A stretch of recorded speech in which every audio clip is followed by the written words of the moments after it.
Oh, why, hello, everybody. Yay! So nice to have you all here, players.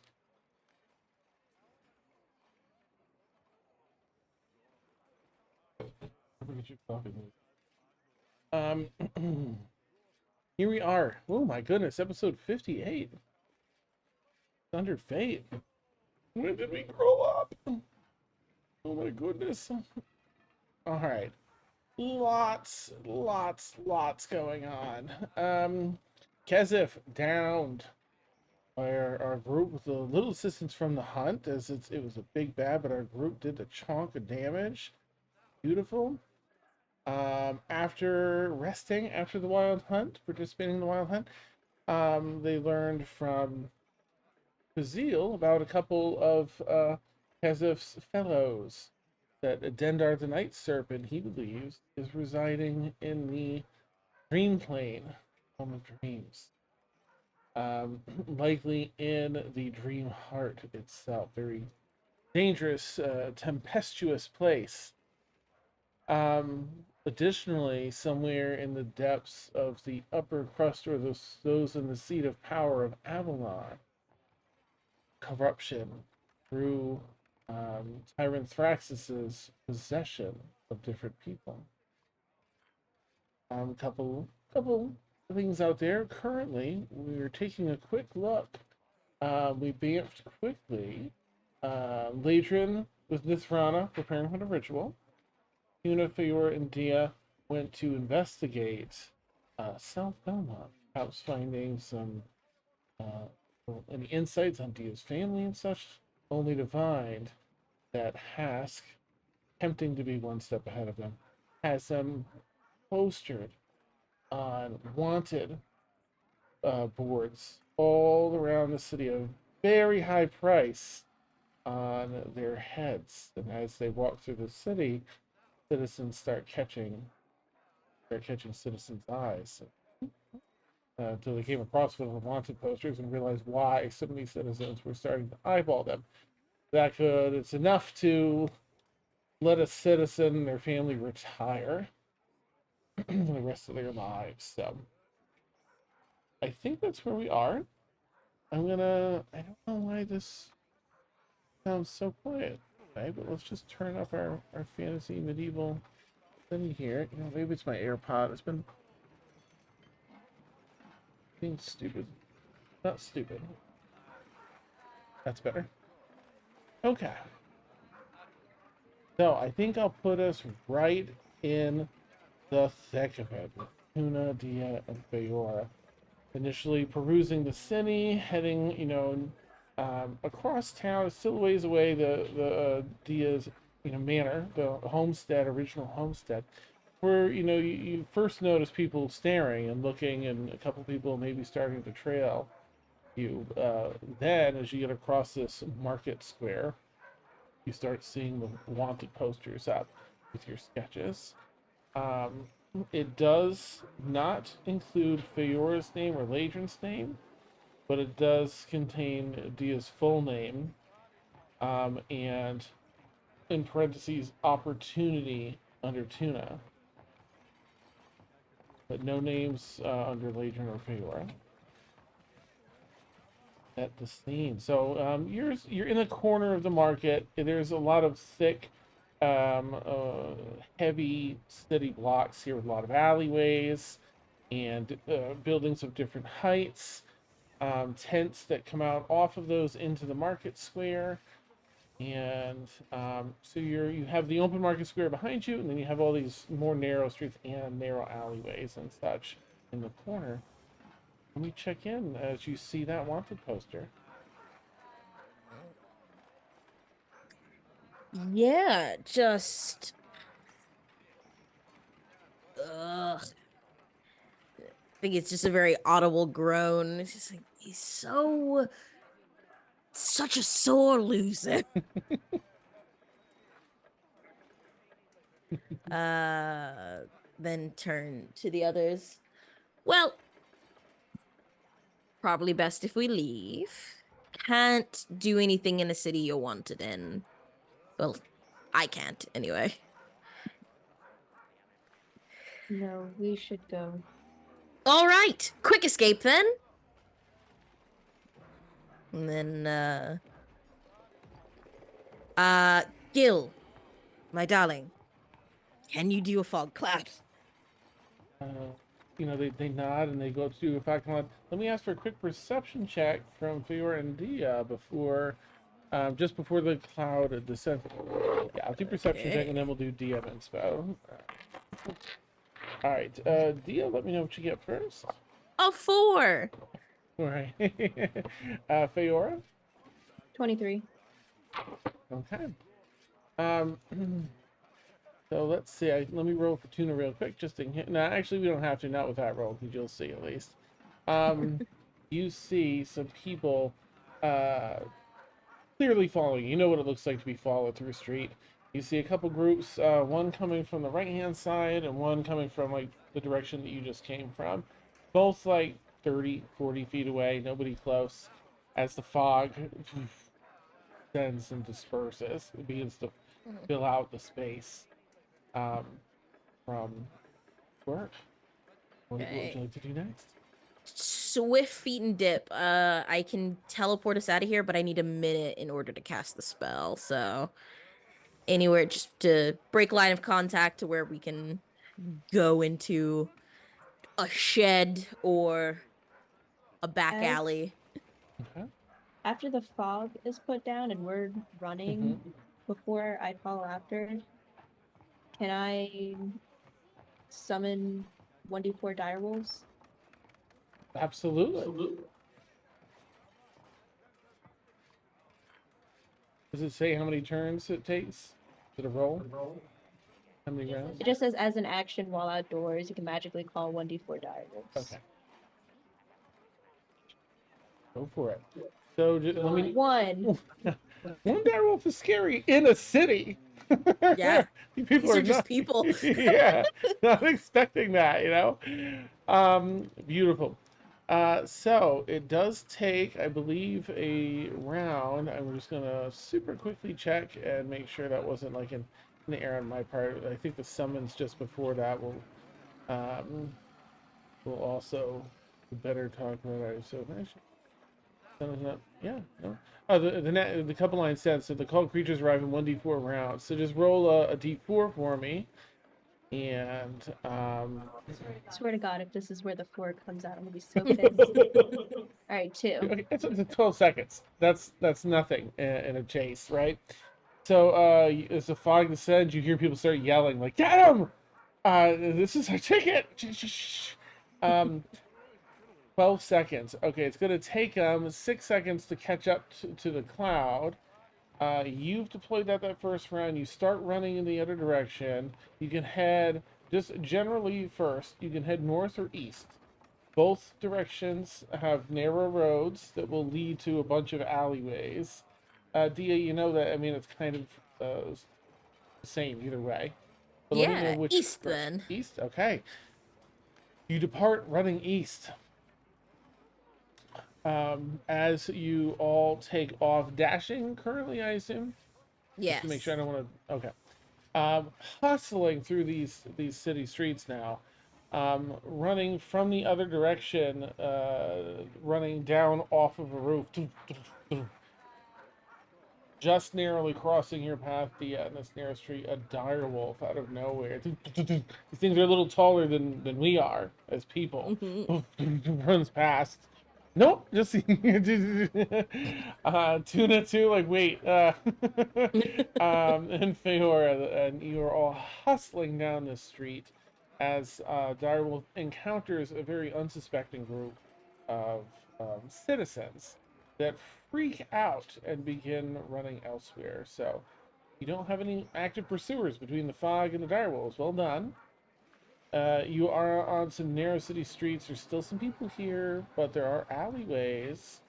I'll ask, I suppose, for a survival check, either from Dia or Feora, or Tuna, to see like what might be the best alleyway to go down at a quick glance. Someone And else should definitely do it. I cannot survive on my own. nice. You can give someone assistance if you like. I will do that. Okay. All right, Theory, you might as well pick up the assistance, so I don't roll 2 1s for Tuna. And let me know if you Okay. So is that advantage? Yes. I rolled 2 4s. Okay. It was Well, just one four. Mhm. I rolled a 19 for a dirty 20. Nice. Okay. Tuna says, "This way," and you're like, "No, no, no, no, this way." Trust me. Okay, the city streets. So everyone leans towards your direction, and you head down a street that does appear to be pretty solid as for what you need. There's still gonna be people passing by the ends in sunlight, but it's relatively Yeah. dark here. Mhm. It's a good place to set up. It's a corner. It's an L-shaped alleyway. You can see roads on both ends. In the back corner. Can I have Gil set up a static illusion of just a clear alleyway for us to hide behind, just to keep people from looking? Ooh, does he is he have minor illusion or because minor's 5 foot Uh, squared, I think. yeah. Let me double check. Let me double check for what he is. Because I know he got a little bit of an upgrade, Hmm. but I don't think he has. Okay. What color is he again now? I think he's still yellow. I Did he? believe so. Let me just quickly look here. No problem. 5E, there we are. Fairy dragon. He just got yeah, yellow, correct. Okay, then no, unfortunately, that's when he upgrades to blue. Mm, So mm. he cannot do a very large area. So it might just be quick and dirty. It is assisting with DC to have like Hmm. this area up and mostly Hmm. um obscured with the illusion. Okay. Okay, then it'll just be a small one then, Okay, because it's a minor illusion. So I will attempt to do that.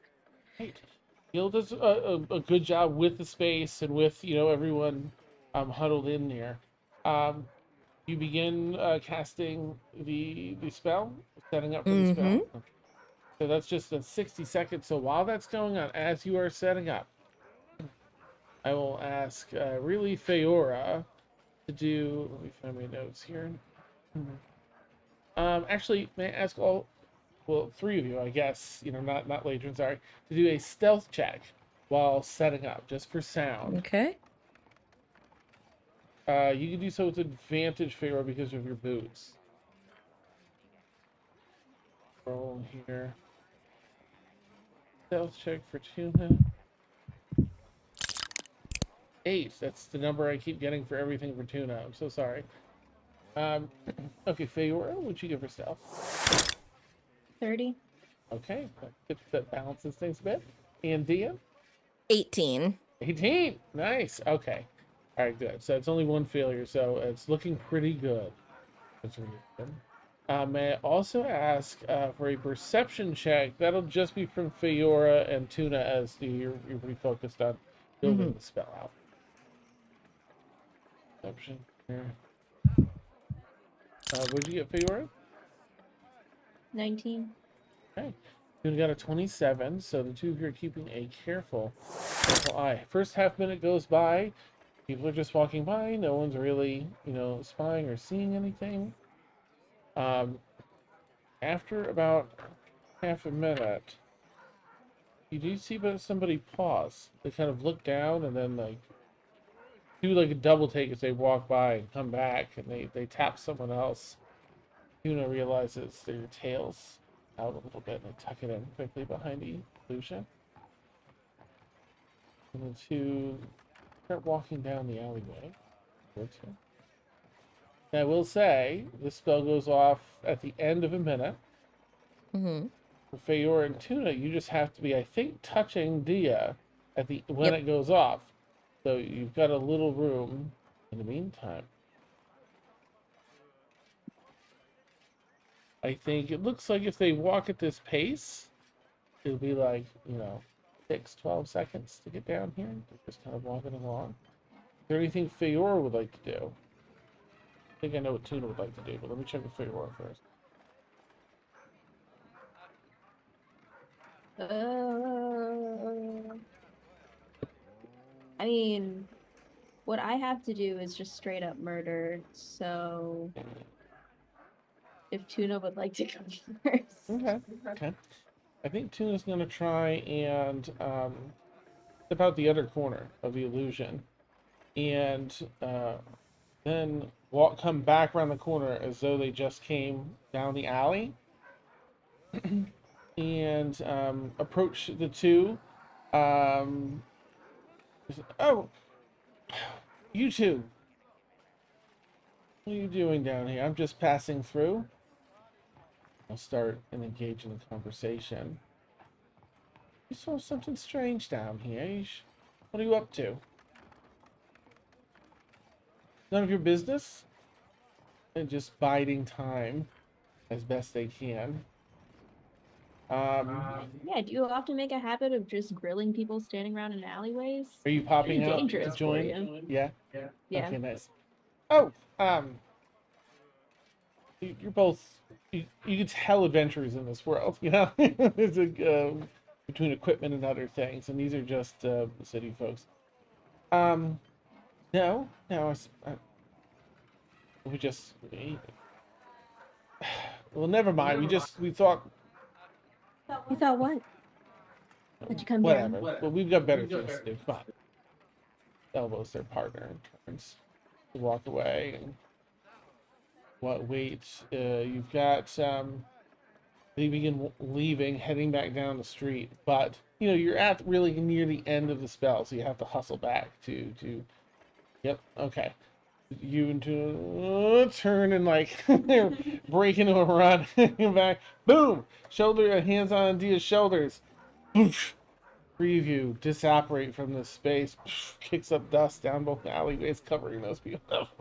What? You know, Dia, where, to which city are you bringing everyone? I suppose back to Oberlin's Mill, because Okay. that's Oberlin's Mill and North Belmont are the only two places that I know. Oh, okay. Okay. You do back to Oberman's Mill and back in a safe place. Safe. Where would you like to go now that you're hiccuping like crazy? No, just kidding. Where's it that you're back in the city?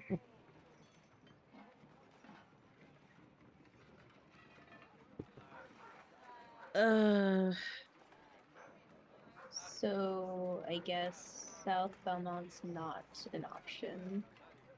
I guess not, but I don't know which thing to go fucking after now. Ugh. And I just plop down on the nearest just chair. Oh, he comes over, hand on shoulder, little de-stress shoulder. From we have some time. We have I think we'll be doing Ladrin's thing soon, and we have people we can ask what might be. Take some time and figure it out. We'll make a vote. Votes. Mm-hmm.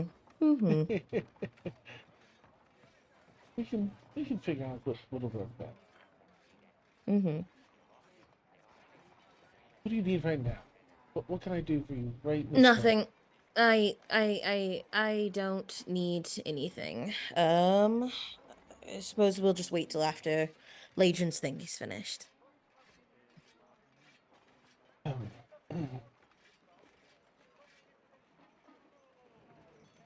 In that case, a little time goes by. Is there, you want to go to your house, or you're just looking to just kind of sit here and rest for a little bit?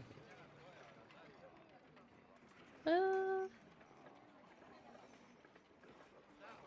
yeah, I'm fine with resting in Okay. Evelyn's house. So Nice, nice. Beautiful. It doesn't take long. As you get settled in, get to rest a little bit. Everyone trying to parse all of this information and options and such. Before there's a knock. You hear a knock and it fills the space, but it's not really coming from any one direction. Anyone say or do anything, or just wait and see what happens? Who is it? Ithrana operates. Mm. Just me. Just I don't like to just appear if I can help it. So just give a little heads up. Mhm. I see you're all here, and Ladrin filled me in on a bit. You must all be so weary.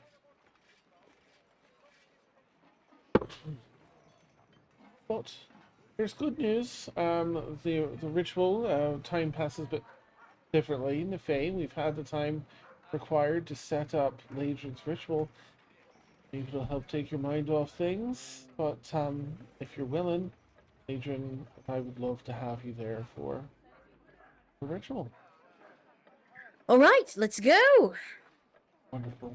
Just hold my robes, and they kind of like dangle down from her arms. Grabs a chunk.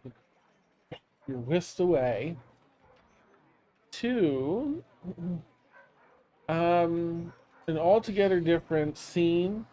There's this abundantly fresh air, like mountain air. It's got that delightful scent that hits your nose as soon as you apparate in this place. You find yourself in a mostly deciduous forest that appears to have been grown and woven together specifically for this ritual. There's a canopy of thick leaves above, allowing the sun's light to dance through many small areas. So many that it appears almost as a daylight representation of the night sky. The diffused light fills the space well and evenly with soft sunlight. There are canals of water about 10 feet wide that flow and curve, many of them, through this wide, vast glade that you're standing in, this open area within the forest. There are small arched wooden bridges that cross some, while surfaced walking stones allow you to cross in other areas. In the center rear of this glade, these waters cascade down waterfalls into a beautiful pool of water recessed in the ground, where the ritual will take place. The final ceremony will be held there. The healing waters, magics, and herbs meticulously prepared for the past month in Feywild time, ready to embrace and heal the young. The wind itself plays a soft melody as it whistles through the trees. The branches tap a light percussion. Dryads and nymphs unseen sing sweet harmonies that fill. Looking around, the space is full of people. There's a bustle. You see many Eladrin in different seasonal forms: winter, spring, fall, and summer.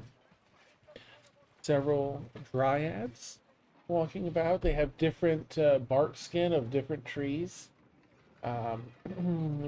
Walking, some step into the tree and come out elsewhere, but also making haste and busy with work. Dandelions. They're plant-based lions with a big, made of like the dandelion bush for their mane. They're adorable. The pictures are so adorable. That are carrying things across their back and helping. Um, you see, as you're taking the surroundings, a trio of fate tags here, almost being given some reverence by some of the other um, attendees that are here helping. Everyone's working. Um, in the waters, there are dolphin delighters. They are pink and blue dolphins. They shift from pink to blue. They speak, which is a little unnerving. They'll come up and ask for, you know, directions and other things as they assist. Lamp pads, which are nymphs with bark skin. And in different like hollows of their bark skin, you can see the cosmos themselves moving separate from their bodies. They're really neat. Red caps. I know in a lot of lore they're strictly evil, but here you've got goodies and baddies. So there's some red caps. They look like the garden gnomes basically, but angry maybe. There's sirens, fairy pathlighters, satyrs, pixies, and sprites alike. And not very far off, Ladrin, the appearance of your friends and your mom catches your attention. They're about 20 feet away. You want to hustle over and see them, or you want to let them come to you? Ooh. No, she's not gonna wait. But she won't hustle. She's been, since time has been moving a little more different, she's kind of has the appearance of someone who's a little more calmer and like has had time to decompress. So she's not as like pent up and emo and whatever she has been. So it's kind of visible on her face, but she's gonna like slowly walk towards her friends. Rana. Also, through the busyness of this, you see Ladrin approach. Ladrin, you've been here. Time's been slow. Had a little time, and you even have like a change of clothes for the ceremony. What would you like those to look like, impromptu? Oh yeah, let's put me on the spot. Okay, I'm imagining sapphire blue.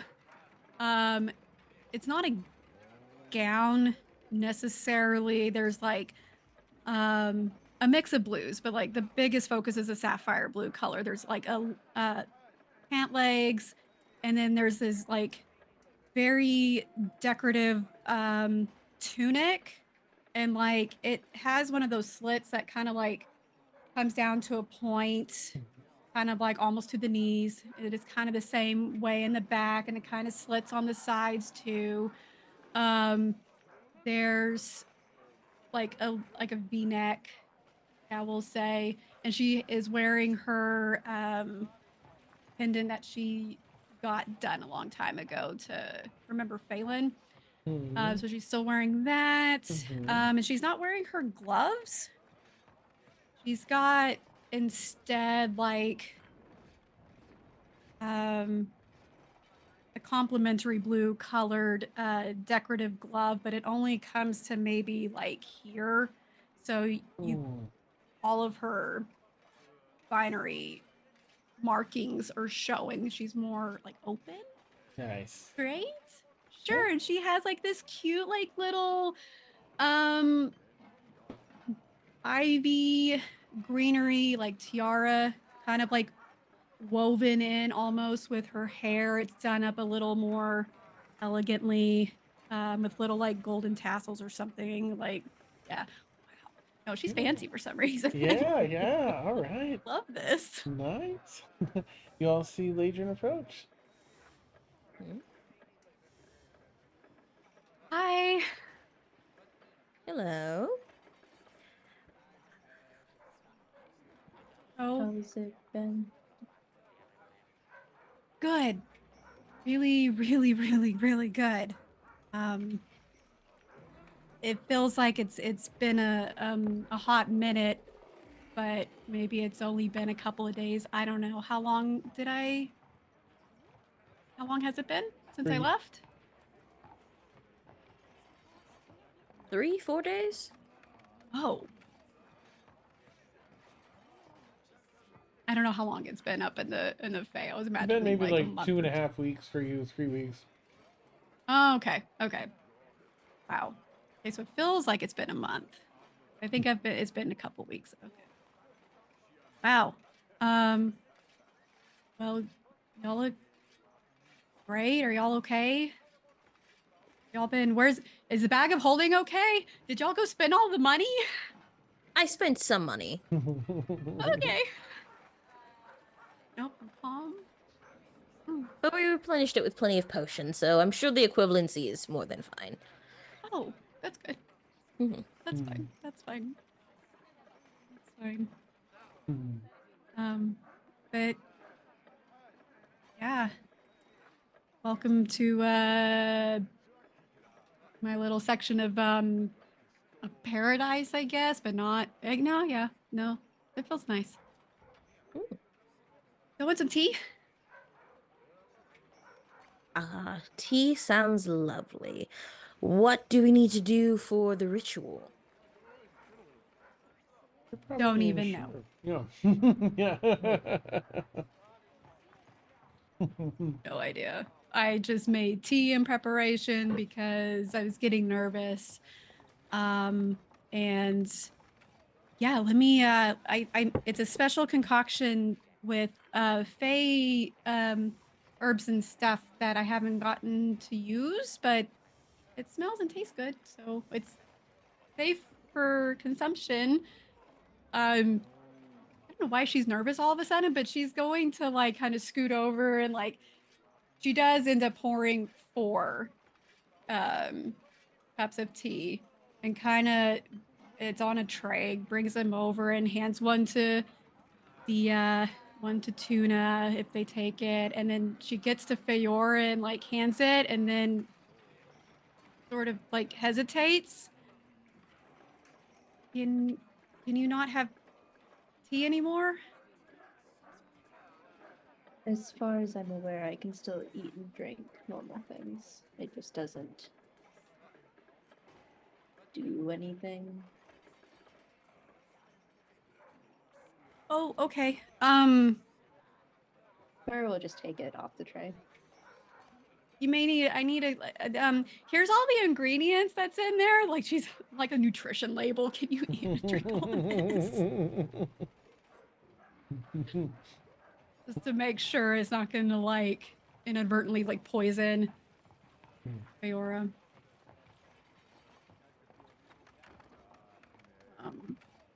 She just kind of sits there and like nervously consumes some tea, like doing now. Mm. Nice. Everything looks fine for Feora as far as you look. Feora, there's no silver in it, so it should be good. Latron doesn't know anything. It's like looking for gluten stuff and yeah, it's gonna make What sure is that health? You know that health silver that people buy. Yeah, I can't think of what it's called, but thankfully none of Ladrin wouldn't that. be able to consume that because of the werewolf, so she would Oh, have that's avoided right. Yeah, you're that. oh yeah, out of luck. Yeah, nice. There's nothing like that. Oh. But All right. yeah, so she's just like very focused on Feor to make sure that that Mm. there's no reaction. Okay. Yeah, no reaction, it appears. Oh, why is that not loading? Please load.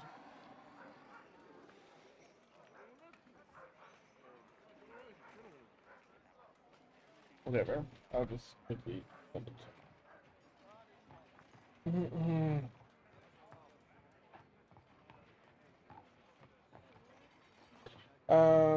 Yeah, everything checks out. Fiora does not, in fact,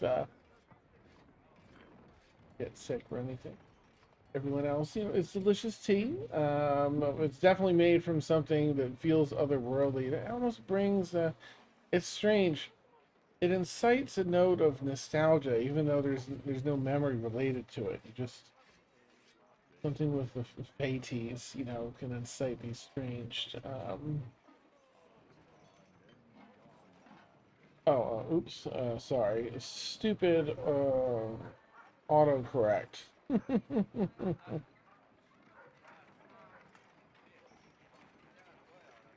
Okay, no, never mind. And yeah, that's fine.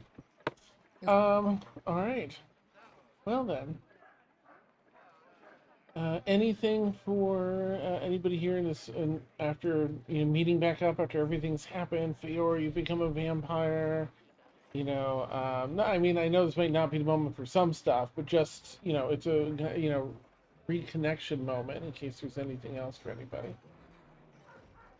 Well, Ladrin would definitely not bring up the vampirism. Like, she wouldn't bring it up just because it's probably a longer conversation.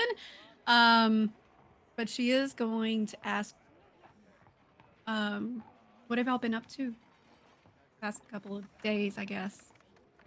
We got some information on the lost gods that are still existing. The members of the Wild Hunt, a couple of them have dealt with some of the lost gods in their prime material. And so we have a heading on some of them, but we're not sure which ones to go after. So more waiting to see what to do next. Dendar's in a dream realm. The possessive ghost, I cannot pronounce his name because I keep forgetting it every time someone mentions it to me. uh the possessing spirit is his moniker, is in Avalon causing a ruckus, and Husk is in South Belmont also doing the same thing. So that's the only ones we have headings on, and yeah, that's that. Wow. Tyrant That's a- Thraxus. I rememred it. I remember Yes, too you many, got it. too many syllables, too many consonants. Makes a weird mouthfeel. Yeah. Of course, no one has any heading on Camnod, which makes sense. He's the unseen patron of assassins. So, if someone gets stabbed, then I'm sure we'll know. Got it. Wow. That's a lot of information. But good to have, good to know. Mm. Okay. And she'll, I guess, look to Feora and say, I don't want to necessarily get into it now, but are you okay? Mm-hmm. Are you lying to me? Is she lying to me? Insight check. Can I insight check? Absolutely. Are you trying to be deceptive here, or are you just like Mm-hmm. in shock? Okay. I figured. Then I deception think. check for Yeah. Vera. Yeah. So sorry. I'll wait till after the rules are resolved for sure. Ladrin, let me know what you got. Was so poor. 16. 16 and Vera. 20. I think hearing Feyor say, I'm gonna put the teacup down. Well, let me know when the ritual starts, and then we can get this shindig on the road. I'm gonna go, I don't know, harass a fruit tree or something. But Tuna please looks don't. over. They can bite back. Mm, Tuna looks to see if you want them to go with you or not. not at all, darling. You enjoy some rest and recuperation. Yeah. Hmm. All right. Okay. Once Dia walks off and is like clearly out of earshot, Mm-hmm. she would like to say to Tuna and Fiora, is Dia okay? That doesn't, there's something off. Maybe. Yeah. Looks at Feora. There's a lot going on, I suppose. And looks at Feora again.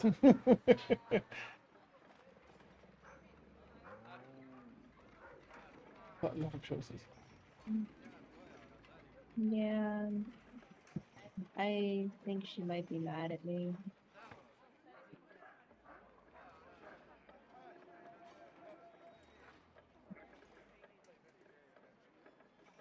Not really sure though. We haven't discussed anything.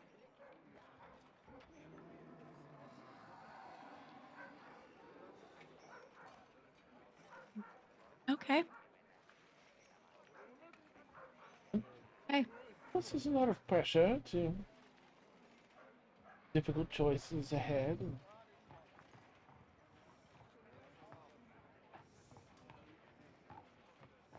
I go make some more tea. Nice. Refill Awesome. up my teapot. All right. get said, and let's see. So, yeah, you find some wonderful conversationalists here among these people. You know, being needing that distraction and just needing to be elsewhere doing other things. Uh, you fall in with a couple clicks and kind of it's the social circles that you maybe witnessed and didn't get to participate in as much as you'd like. Until later when you became started getting some renown in town for running the shop, and now these people of a higher society in their respective societies. It's nice. You get to have some pleasant conversation, takes your mind off things at the very least. Mhm. Ladrin, Tuna, and Feora. Ladrin, you get some more tea, bring it back, make some small talk. And a woman approaches, an elven woman, excuse me, dark brown skin, beautiful, maybe an Eladrin. It's tough to tell. There's sort of that otherworldly, the otherworldly features and mystique that's just sort of captivating when they're present. Approach and, oh, Nathan, how are you? What an exciting event you have here. um, Tuna Feora as well. No, no, dear. How has everyone been? Um, like I don't know already. Do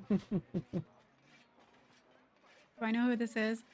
Do any of us know who this is? The only person that might know who this is would be Feora. So Feora, you can make either an insight or a perception check if you want. Later, yeah, this person looks like no one you've seen. And same for Tuna. Tuna's looking over at all of you like,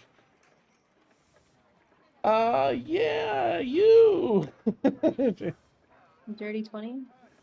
Dirty 20 is just enough. I'm going to shoot you a quick text. Okay. As you were processing that, it clicks.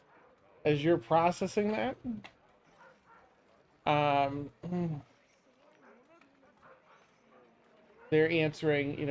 You don't recognize me. We just got together the other day. Yeah. Hmm. What are you doing here? Well, Dakos walks up at that point, cutting out of the crowd.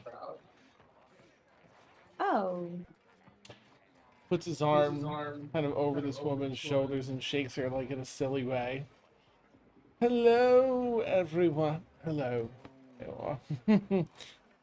What a lovely evening to meet with such exceptional company. Is Death giving you a hard time? And looks to the woman. Oh, No, not at all. Pleasure as always. There's a momentary mortal fear that strikes Ladrin and Tuna. Fear you're a little accustomed to this, getting to know Death over the course of your subclass. It sets in that with a touch, that's the end of everything with this person, this entity that is Death. And then it fades. Thakos, continues. They do love to tease when they get to meet people, the living outside of work.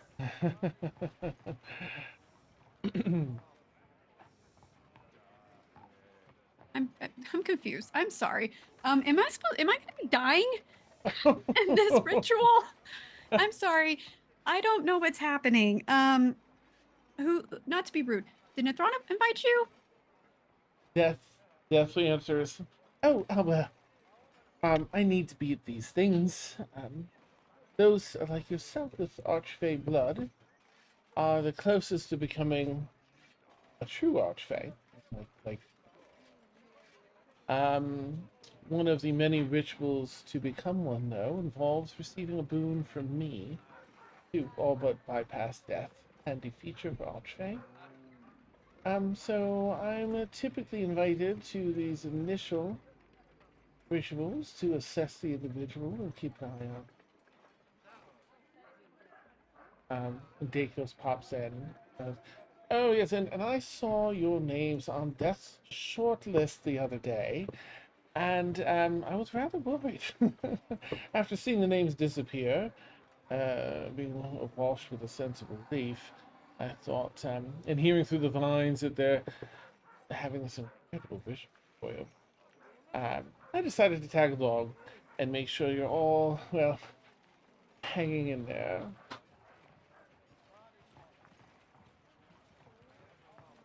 Oh yeah, Peachy Keen. He just points to it. She is not handing over any teacups. Death and Dakos each take a sip. Dakos, arm, off now, sipping the tea. You do realize, Ladrin, you're the very first to have this ritual since the forming of this new prime.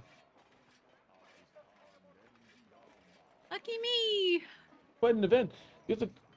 You're the closest by far to becoming the next Archfey. The very first in the true prime. It's really quite a turnout, I'd say. Everyone wants to take a peek at the new. Uh-huh. Because all the existing Archfey come from a different prime. It's basically be the first, and maybe the turnout makes a little more sense. This many people, this many attendees, this many helping. Not that Nithrana couldn't make that happen anyway, but yeah. Dia is okay. Her name disappeared as well, but maybe she's just elsewhere enjoying the party.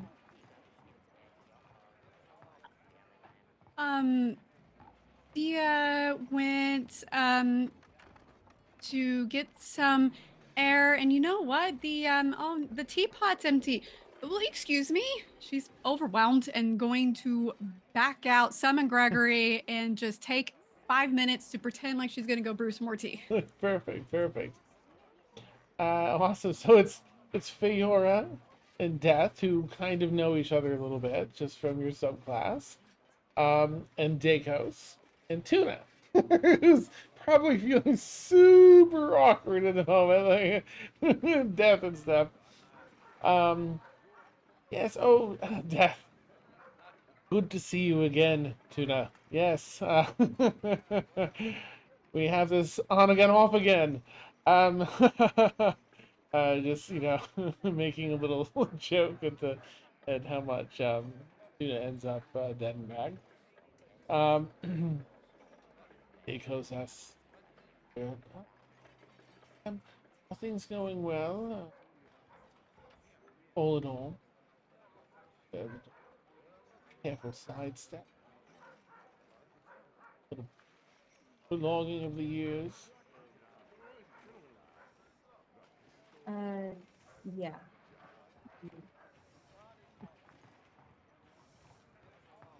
But, first, this prime that Lilith has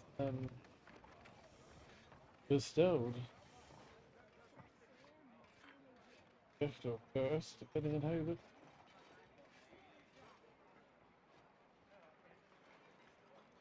Suits you.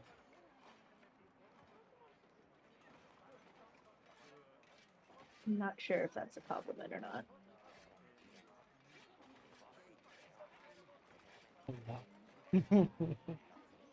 I'm sure you'll navigate this with a bloom.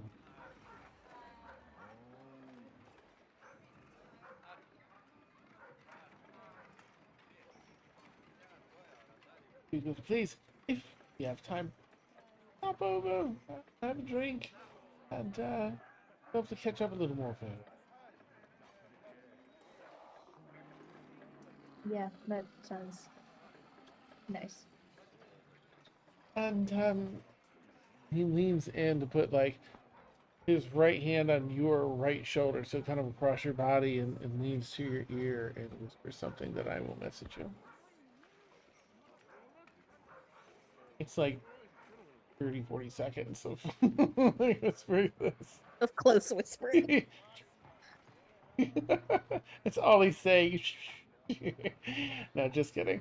And Death is just over the moon about like Tuna being here and teasing and stuff, but not relentlessly, but just teases a little. And then, as they go to leave, well, we'll probably be seeing each other again soon, but here's hoping that I just know I'm rooting for you. Deserve. Do your best. Hey, all right, catch you later. And and heads into the party with Dacos. Dacos can probably find you at one point, Dia. Just Mm-hmm. I don't know if they be with Dad. That's what's most interested in, like seeing the collective there. But you'll see Dacos, and he'll come over and make some conversation with whatever group you're chatting with, and just say hello. Hello. I've been meaning to speak with you. Oh, really? Wasn't Oh. sure how to contact you without, so. Yes, yes, it is a bit difficult, but So this mark that you gave us has come very in handy. Slight issue. Yes. One of the beings we're after can circumvent it. Can it be tweaked to spot him? Oof. There are a few limitations. Mm-hmm. That particular vision. In the way that inherently in the way that it works, it won't. There are a number of things it will not reveal. Mm-hmm. Shape changers.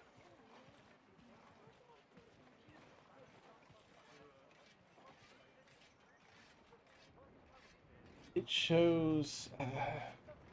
It's mainly intended not strictly for moonfall, where you can see when there are two realms overlapping one another, you can see the other.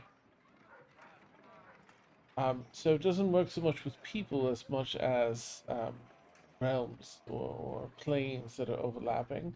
Very handy to find Fae entrances and exits that traverse the Prime and Fae. Shadowfell, though I would be very careful if you find one of those. Sometimes it holds an effect on people from other planes.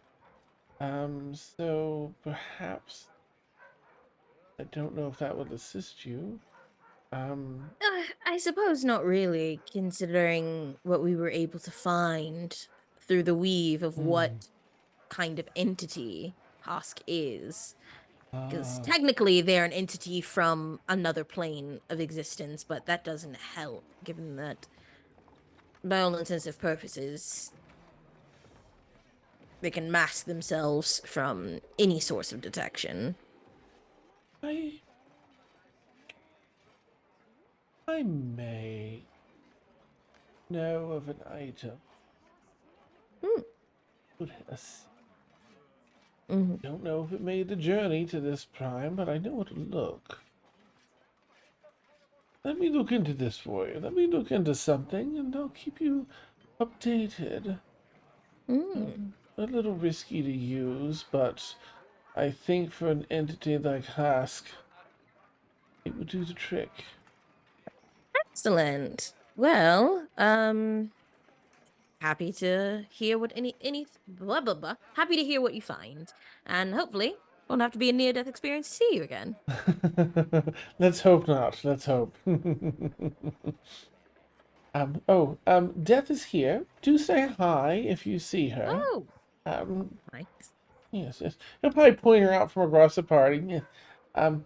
Likes to joke, that one, so don't take it, grain of salt and all. Understood. Do enjoy though. Do enjoy, and you've already heard from the party members how like late. This is the first one of the prime possible archfey. This is like step one out of like 7. So, and no one knows if Ladrin even wants to pursue that, but because it's the first thing, everyone's a buzz. Yes, do take care. Excuses himself and heads into the party. All right, let's see. Well, with that, oops. Yeah,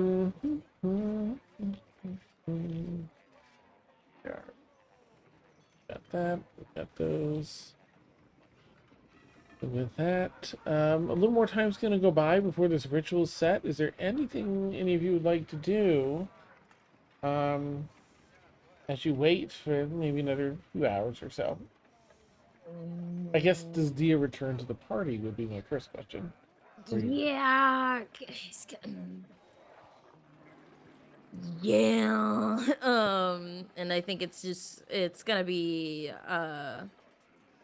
finding Ladrin and Feora. Okay. While let me do this. So Nethrana will probably, come by the three that are together first, and just let you know, um, there are make yourselves at home. I'm sorry I had to step away.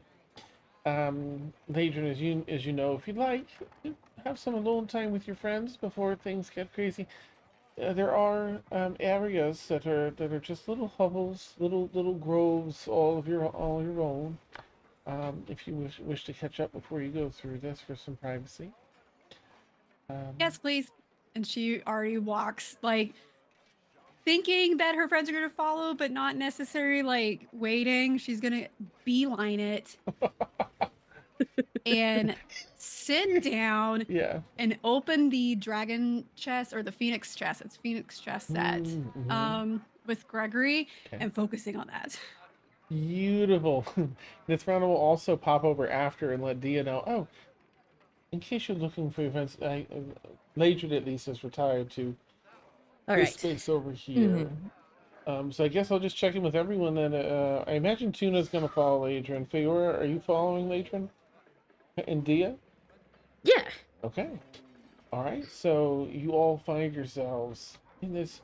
It's another open grove. There's a nice little pond there for. It's more like a what do you call it? This bubbling spring. Um, and benches made out of felled trees. It's comfy and cozy for woods, but private. Okay. Okay, so I don't I don't want to make a big to do about this because Layden, this is a very important ceremony for you. And I do understand that I'm also magic incarnate, and that is not a brag. That is an existence of who I am as a being in my family bloodline. So I am recognizing that not talking about it could interfere with your ceremony, and I do not want to be a burden upon you on that. You said a lot of mean things before you left and really haven't addressed it, and I definitely feel like there's some apologies that need to be said. Just wanted to put that out there first. And Feora, what the actual fuck? Like, this is it's I no, too harsh.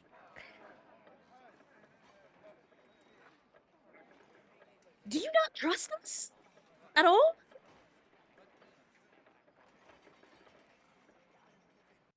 Of course I trust you. Do you?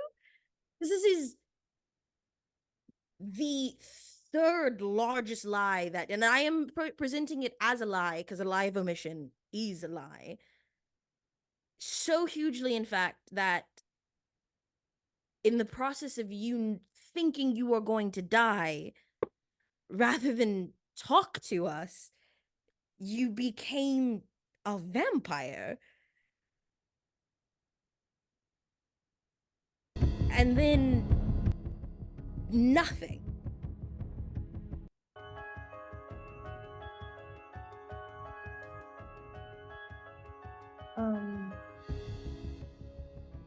Well, so I was not allowed to talk about the vampire thing until I made the choice to become one, and even then it's very close people, so that's why I've said it now that I made the choice. But Lilith didn't really want the information out there that she makes vampires. And I honestly didn't really think that this was going to be a choice that I made and for hundreds of years. But under the distress of the battle, and I didn't know who was alive or dying, and I thought if I could come back as something stronger to keep alive a little bit longer, I could make sure that we made it out. Because we didn't really tell Serenith that we didn't want to be dead, and they kind of strike me as the type to find dying during a hunt an honorable death. And I was worried if we all died, that would just be the end. So I'm sorry I didn't say anything, but I also didn't want to incur the wrath of the crazy, powerful vampire primordial who had granted me a possible boon. That's what I'm talking about. We have the capabilities to bring any of us back. And provided that we all live. Last I saw in the storm, Tuna was down, everyone was getting beaten to shit. And it was just Serenith. I mean, not to diss Serenith, but I didn't know if they had it handled or not.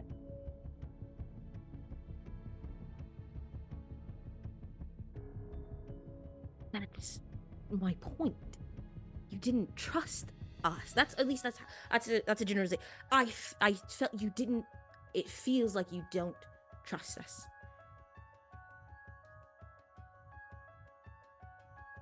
And I do trust you. I also know you guys aren't immortal and you're not invincible.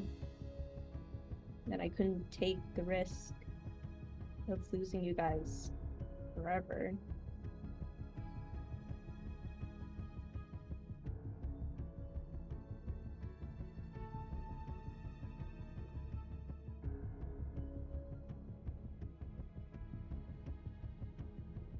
and that is, I feel like I'm repeating myself because that is still fundamentally why it is so frustrating. We've been, well, maybe it's not that degree, but we've been in harrowing situations with our backs against the wall with each other previous times before. Tuna has died before, and we brought them back, and that doesn't feel enough. That even in the midst of people who actively can track us magically and can pretend to be even one of us, that this secret like that we weren't worth the risk to share, to have your back against that.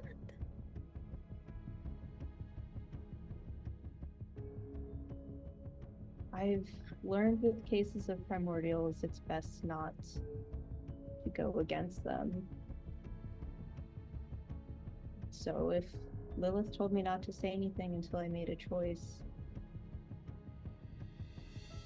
I wasn't going to say anything until I made a choice. It killed me not to share the details, but I didn't want it to literally kill me by sharing them. Did she say it would kill you if you shared? Or did she just strongly suggest not to share it with anyone. And I would also like to emphasize, we are not just anyone. So you'd want me to risk my life over the distinction of strongly suggest or blatantly say? We have all risked our lives for each other numerous times. So why do I need to test that?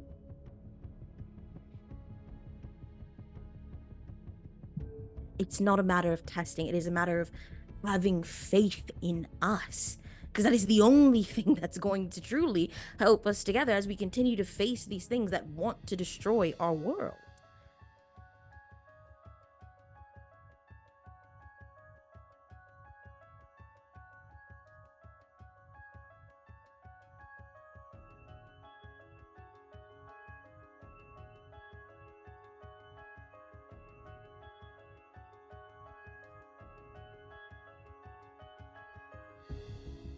Yeah, I'm sorry I didn't share, but I made a choice not to piss off Lilith.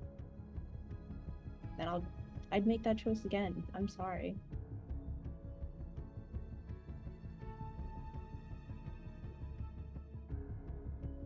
Understood.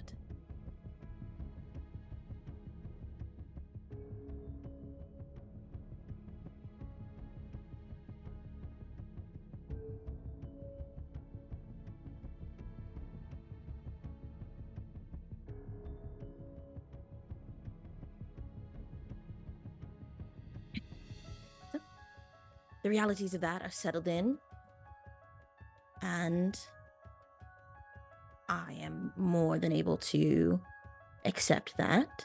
So that's all I had to say.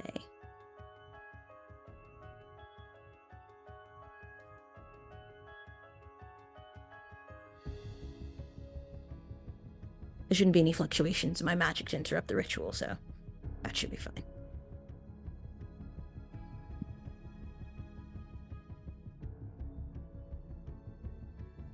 Ladrin hasn't moved a single piece on her Yeah, set. just playing the slap game by themselves. She's waiting for Dia to yell at her now, so she's like going, ooh, do I stay? I don't know what I'm doing.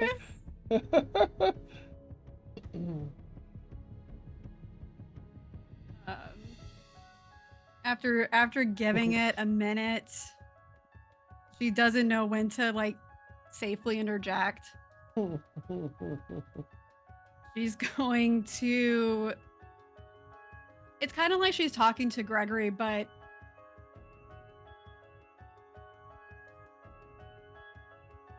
I did say some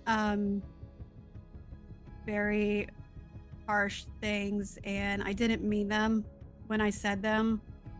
Though I guess I did mean them if I did say them at the time, because I came back almost burning another section down, so.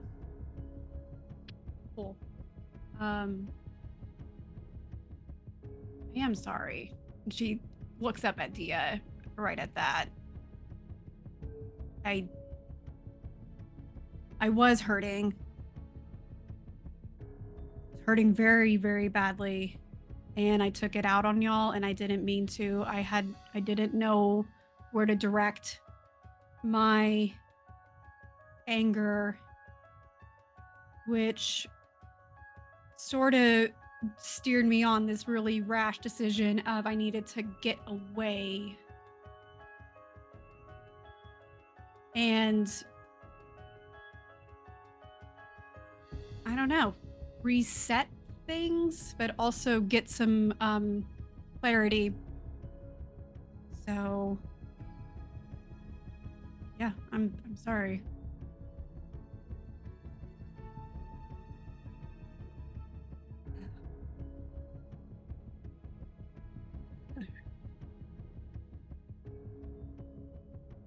Feels rude, almost rude to say apology accepted. It's a very strange turn of phrase, but I hear you. And I do apologize for my part in it as well. I did take advantage of the fact that opportunity was attacking you, because you can cast spells and can turn into a very large behemoth-sized wolf. And that is very dangerous. So you were not... It was not a fabrication that did happen. But... So I do apologize for my part in that. And at least wanting to expedite the Jinn's help when it came to getting Serenith's audience. It was more mad at them. True. Still looking up on how to make a gin bottle. Think it's a bit extreme, but it feels an appropriate reaction. No, let's do that. Or let's, make a stop so I can burn them down first. I'm okay with starting another event there because I don't care. But I cared about y'all and glad I stopped myself. I don't know how that happened. So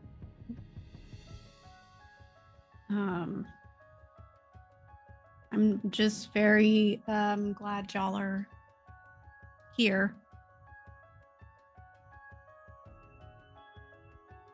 Of course.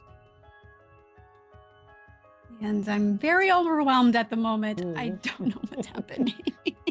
It's a lot. Everyone keeps saying you're the first new Fae in a new generation, and on the new Prime. So that's a lot. Yeah. Don't know how I feel about that.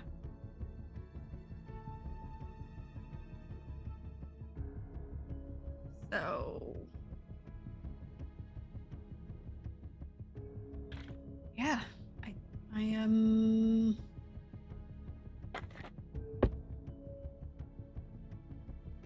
I feel like I just need to keep making more tea. That's gonna just solve all of my problems, which it normally does, but it's not working right now. Like, it's not shit all the caffeine. I thought it would help. I need to switch to herbal teas. Ugh. Yeah. But anyways, thanks again for willingly coming with Nithrana to hang out with a party group. This is a lot of people. This is too much. It's gonna be fine. Well, it's your party. If you wanted them to leave, I'm sure you could tell them to. And if they're not decidedly necessary for the ritual, that is the benefit of being the guest of honor. I did not know I had a say in things. Okay. I don't know how these things work, but I'm going to trust Nithrana to do it how it needs to be done the first time, because I'm afraid if I say no, then it'll screw something up. And I really need to get this done. But next time, it'll be more intimate.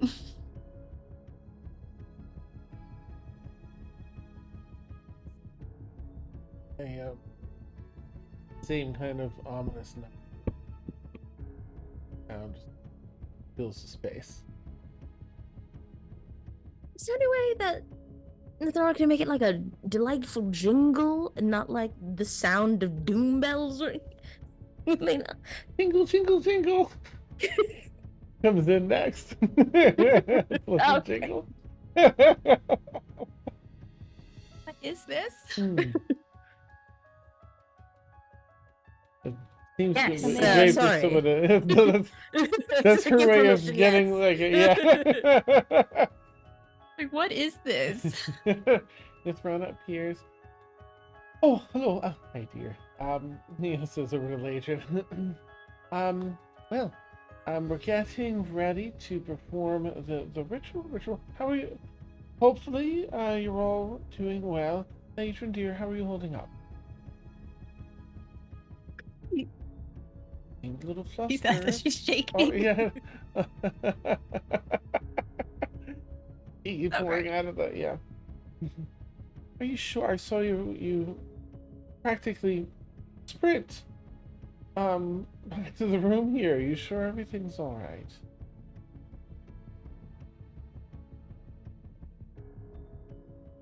No.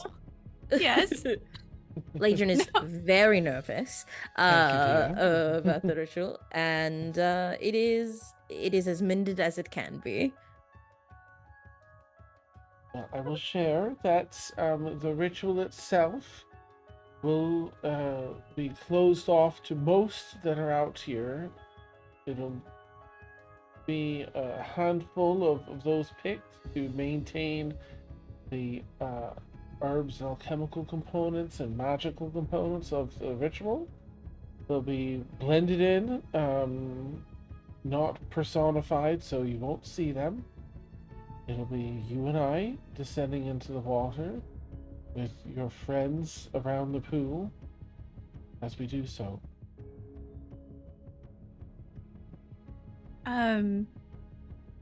Quick question though is Yes. I don't know what really to expect from this. And this is really weird to think about right now. Is this going to make these disappear? And she like kind of references her at Irvine's. I can remove those. This ritual won't. There's sort of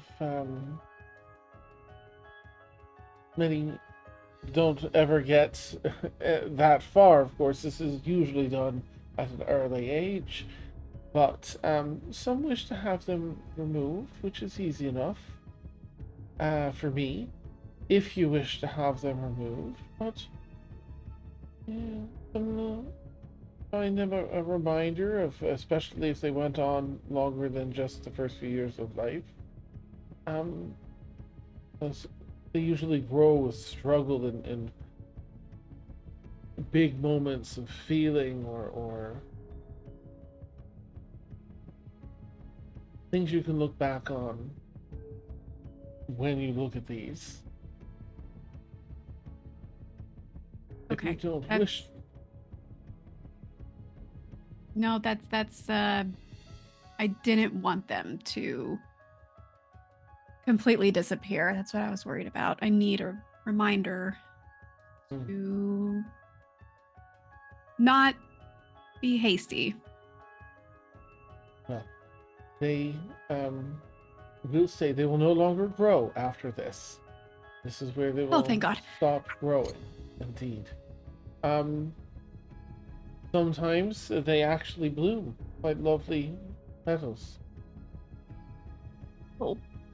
They come out of my skin? No, just on the Oh, skin, like in a tattoo, just like little, cherry blossoms or whatever, Oh, and that's cute. I'm making that optional for you in case you're like, yeah, I want that, for like the new. That'd be so stuff. pretty. I love that. Okay, cool. Flowers amongst the thorns. I like that. But they will never grow again. You'll be. That's the first. Of course. Well, I was going to discuss after, but with Archfey blood, should you ever wish to become an Archfey, you have skipped several of the prerequisites. Usually take quite some time to achieve, and can be rather difficult. There would be other rituals ahead should you wish to pursue that, gain the powers and immortality, to be called an Archfey. You don't need to, though. You'd be exactly whatever you wish to be. But it does prime you for that, should you wish for that at that point.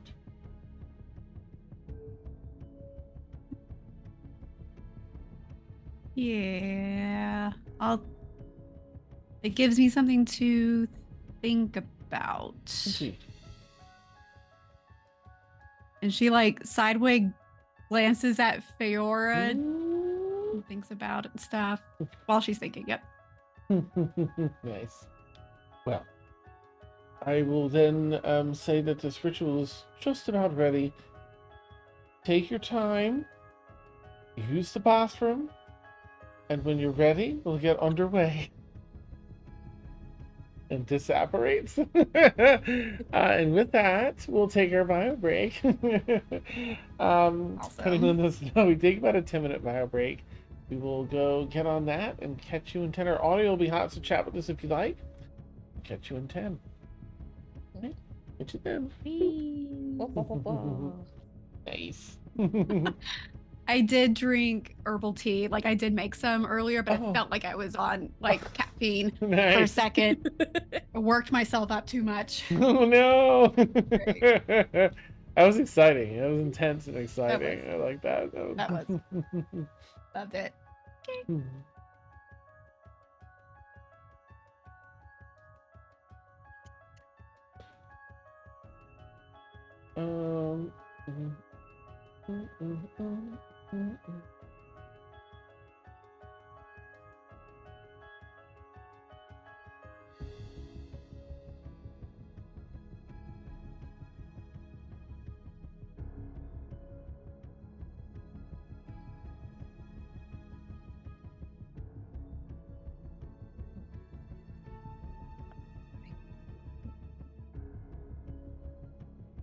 Need to reply to you. We got a snack. Snack for my tummy.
So I saw a sneak peek of our new art from staff. Holy shit. Oh, It looks fucking amazing. I mean, they always do amazing work, but oh my god. So excited. those level 11 upgrades. Mm-hmm.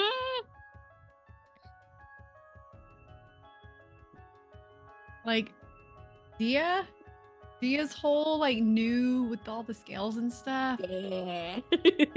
Dude, she looks fierce. Like I was so excited. I haven't seen anyone else's, so I'm very because I know like Tuna's big thing, they got their whole new armor. yes. Like the sea themed armor. Ladron's I'm sure your vines will will much be more prominent. Yeah, kinda. Do you want me to share a screenshot? Because they shared it to Instagram, so it's Oh, okay. That's probably what on need to there, eventually get on but- Instagram. I was like, oh my god, Steph.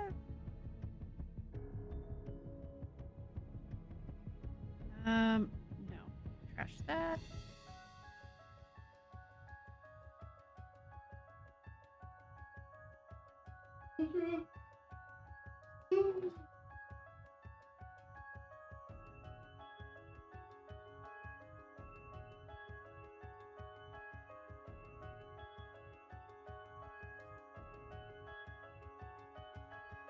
All right, it's in Discord. Ooh. Yeah, so the way, I mean, I can only talk about mine, but like the way I had her pose, you can't see anything on her neck. Okay, But okay. you got something, a little something, something. And that's Gregory. Gregory. Yeah, we're altering the color. Mm-hmm. Oh. But oh my god, everyone looks so good.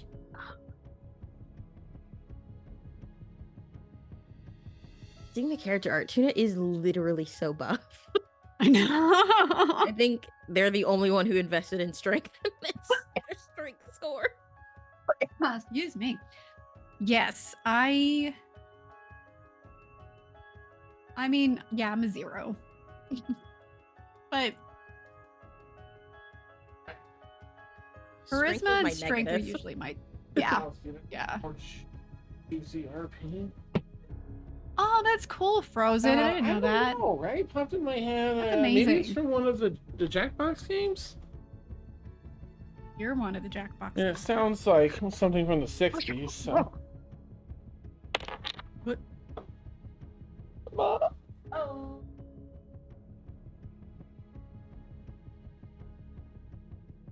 Nice.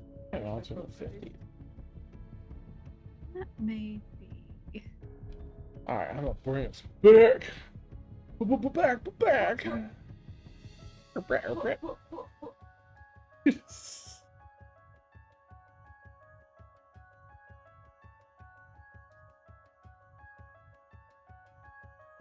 I answered your question about the exhaustion thing too, so Oh, I'm still I completely forgot to ask you, like last I dealt with D&D Beyond, I had 4 levels of exhaustion and 1 Oh, hit no. point. Am I good since I've been here for like Yeah. 3 weeks? yeah, Okay. yeah. Wait, 100%. let me long rest. No, actually, you're dead. So, like, Your ghost, this whole thing. Oh, it was your afterlife. you're I don't just like fucked. I don't like it. And that's why death is here. Oh my shit. I was a little nervous. Like, okay, I'm gonna die again. Sweet.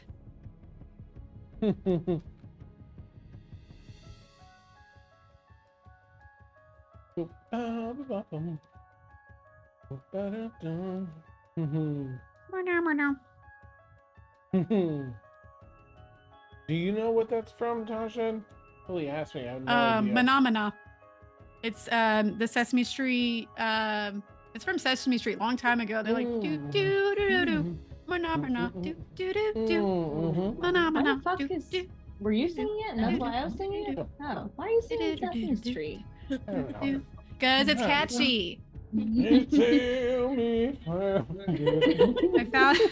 I found an old bag that someone had done the little like gem art, and all it says is do do do do do mana mana. We used to sing it all the time. Nice. Great. I think it's from. I do the 1, 2, 3, 4, 5, 6, 7, 8, 9, 10, 11, 12. Yeah. That's the one that always pops in my head for no good reason. That's so catchy. Yeah, found it. Oh, I'm sorry, not Sesame Street, from Kermit. The Muppets. It was Muppet related. I forgot. Oh, the was my bad. Muppets. Nice. The Muppets sang with Kermit and like two duck-looking pink things. I love the Muppets. I watched a little bit of that documentary Muppets show they had for a little bit. I really liked it because Miss Piggy wasn't together with Kermit, because she's like, it's just straight up abusive relationship, and I've always hated that. And I was like, "You're getting it, that's right, Kermit. Live your life." But I don't think it lasted long. The show. I like the storylines where Miss Piggy is very abrasive but cares very much for Kermit, because then it's the energy of, he didn't ask for pickles, send it back. Nice, yeah. Oh, yeah. I prefer that dynamic when it's displayed. Like in the Muppet movies, they show that a lot more. In the series, she's so mean to him. All the Yeah, it drives me punching nuts. and like, really no. Okay, okay. No. As it's time for the ritual to begin, Miss Rana will come back and collect you, Ladrin, and ask, friends to come along. Most of those guests have been cleared elsewhere. There'll be like a post-ritual get post-party, after-party, for the ritual.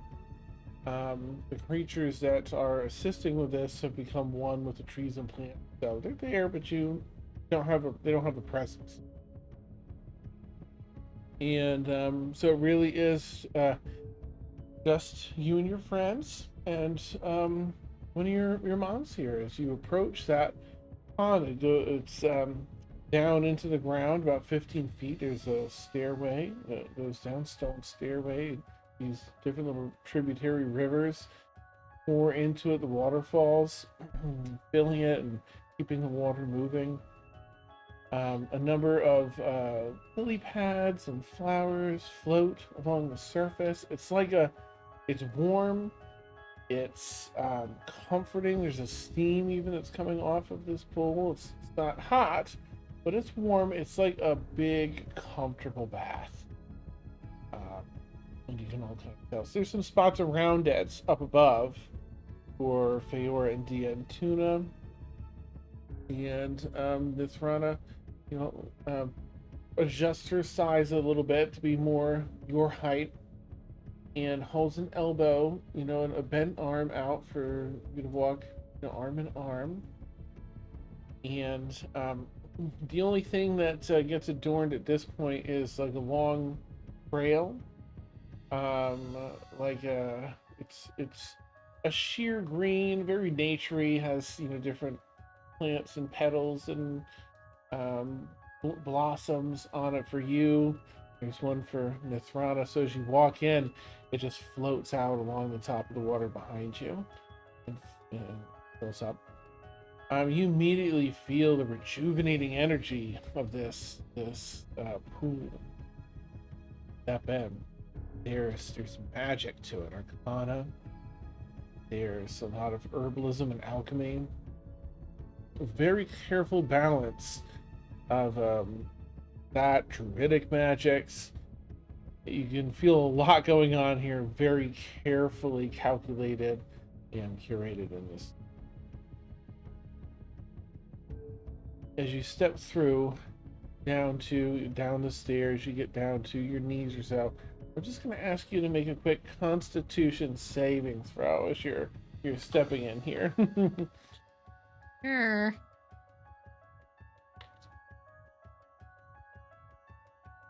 Oh, dirty 20. Nice. Okay. Okay. There is internally fairly violent reaction. Nothing that makes you keel over. It's not painful. You just feel it's like someone like you're hollow inside, and someone's just dumped a bunch of broken twigs in, and they're all just stacked on top of one another, twisted and bent in different directions. And as you step through the water, it's trying to take that and make it into a nice flowing state of vines from these twigs, right? So it's putting things together, unbinding all the twisted nature of everything within you. Step further, you get down to your waist, your rib cage, and then down to maybe just above your bust, just your shoulders are sort of hanging out, as well as Nithrana. And that's about as deep as the pool gets. You wade to the other end.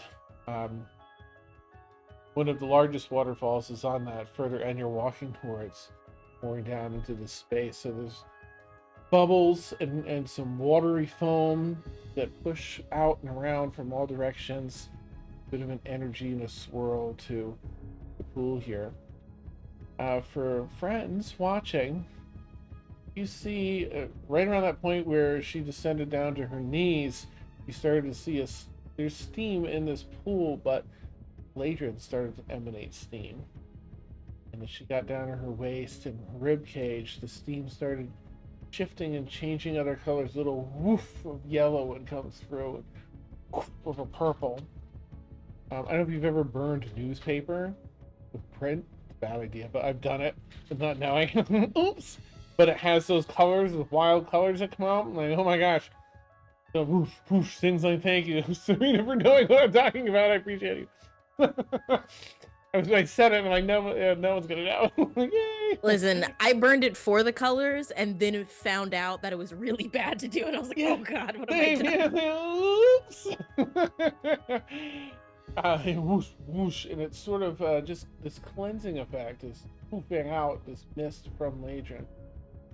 As all those little twigs and sticks become smooth, connected vines that run through you, those vines begin to shift almost into more of like veins, like a circulatory system, and it's pushing magic through and life energy through, and it's changed from this structure that was unused and bent and broken into a structure that's now living, and energy is coursing through and coursing through. May I ask you to make a wisdom saving throw for me, Ladrin, if you would?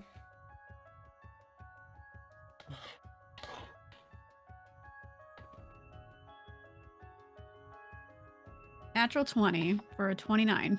Mm-hmm. Okay, nice.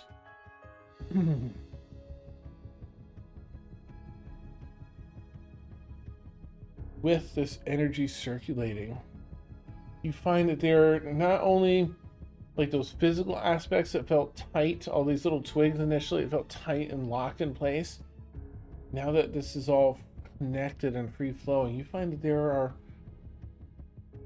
emotion, memory, certain things are tight and gnarled. With a 29, okay, you're Nithrana. Take a deep breath. And as you do, you feel them loosen a little. And just that little loosen is jarring because there's a lot of emotion that pours out. The moment of Rin, your ex-lover. Oh, Phelan. Phelan, thank you. Of Phelan passing. And what pulls loose is this notion that you've come to learn and come to try and accept that it's not your fault.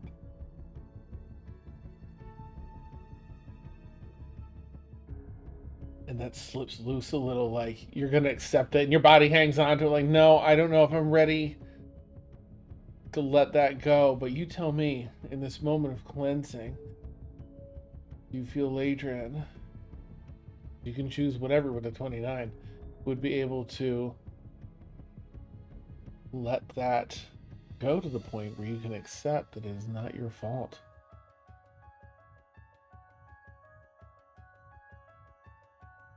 Oh man, okay. I'm gonna say she's going to resist, Mm-hmm.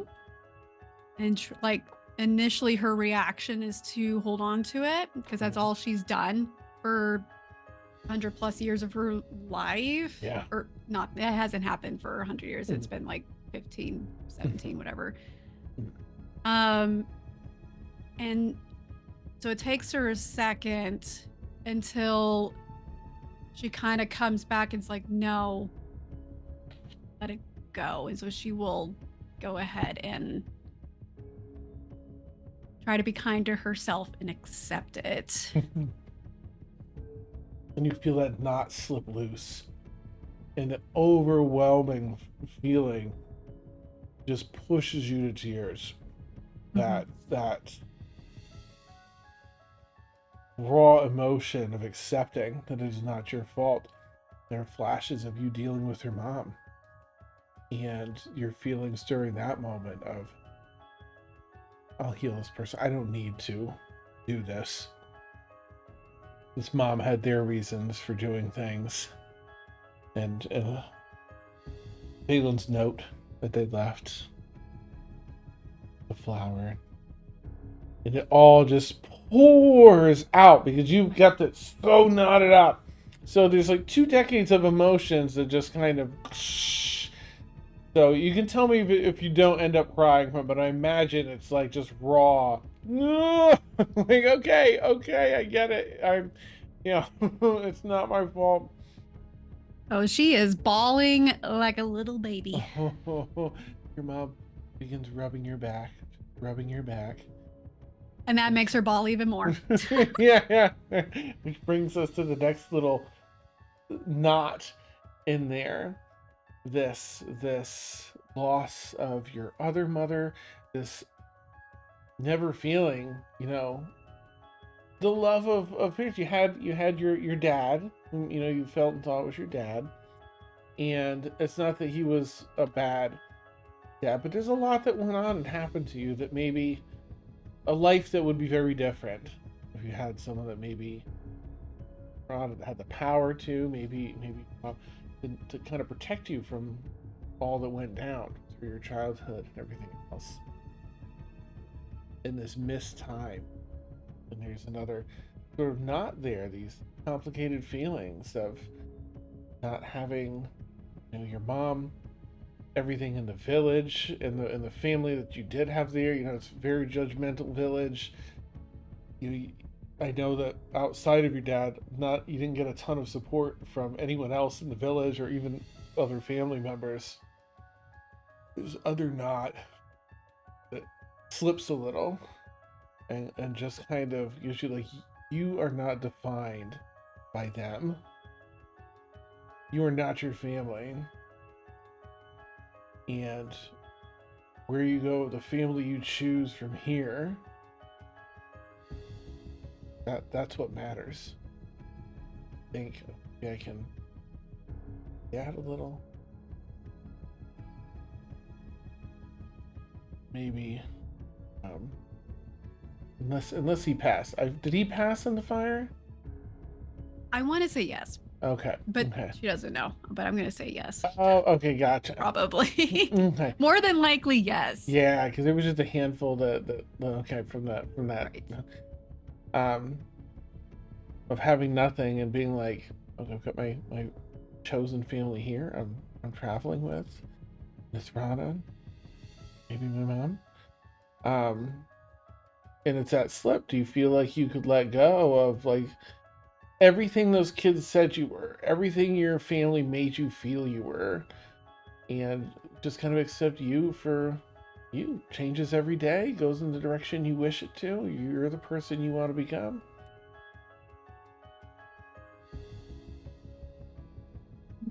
Yeah. Yeah. Sounds about right. Yeah. Oh, what's up? Another thing with your mom rubbing your, your back and everything. Okay, he's my mom. He's my friends. He's my family. A little more Yeah, intense. she's accepted. She's accepted because it's been on the like edge of I still don't know. Like it's Nathrana still, but I think at that moment she's like, no, that's my mom. That's my other mom. Like 100%. Like that's solidified. Another way. The ugly dragon, for everyone watching on the sides of the pools, you actually see glimmers of some of these thoughts, some images on the surface between the fuzzy bubbles of this moving water of Ladrin's past and some of the feelings that she's going through.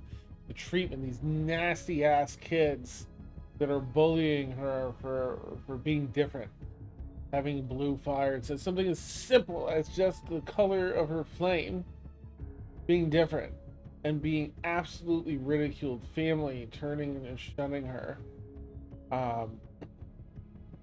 being constantly teased about losing her mother from even the youngest age, bullied about that. There's all of the things that she's feeling, and then the acceptance piece, the feeling of family, Nathrana, and you all kind of show up, fond memories between you all and your journey so far. Everybody cursing the Feywild the first time they were in there.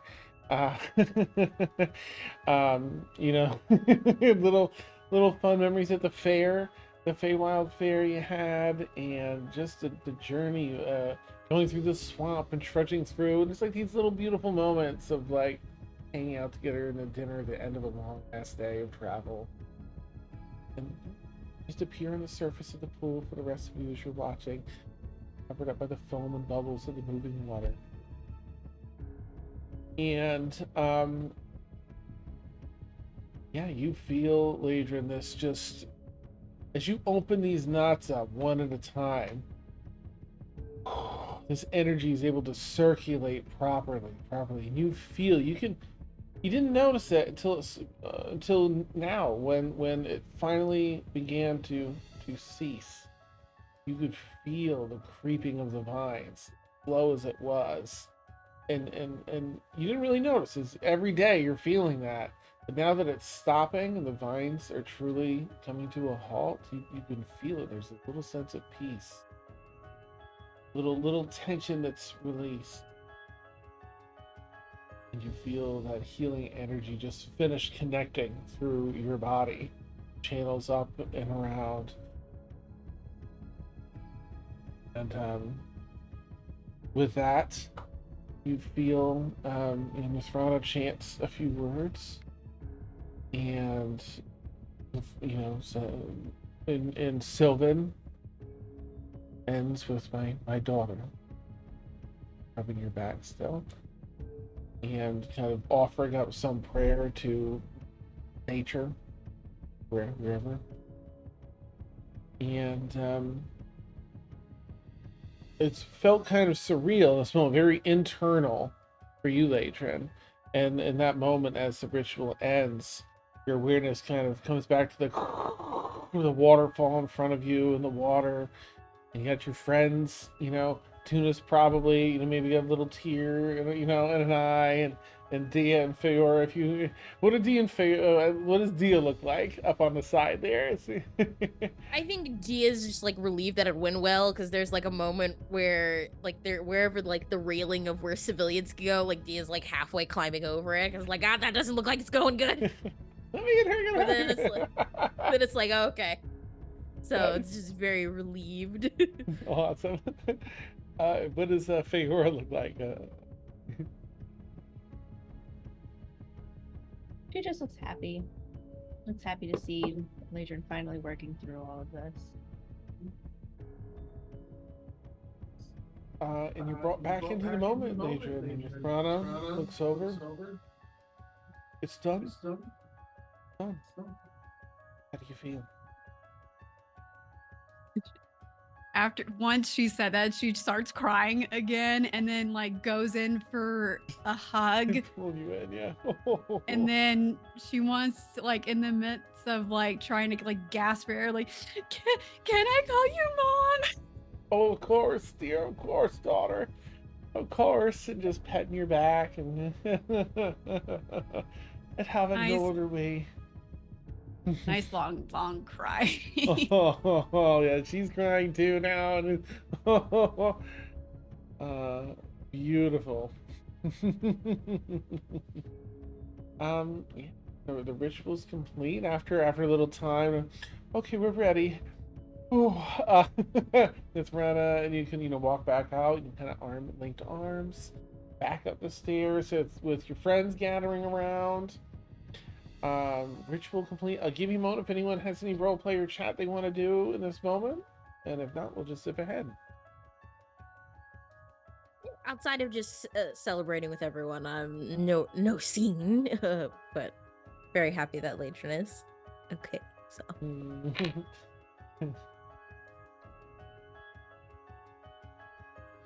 We were Wiping all the anything- snot and everything.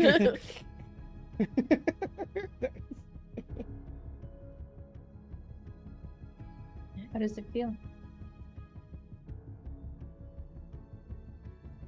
Is this what y'all feel like on a daily basis? Like actual emotion? Is that what that feels like? yes. Probably.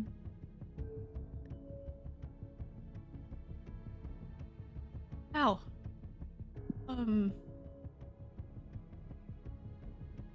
It's a lot. Get used to it. Or you don't. But you learn to manage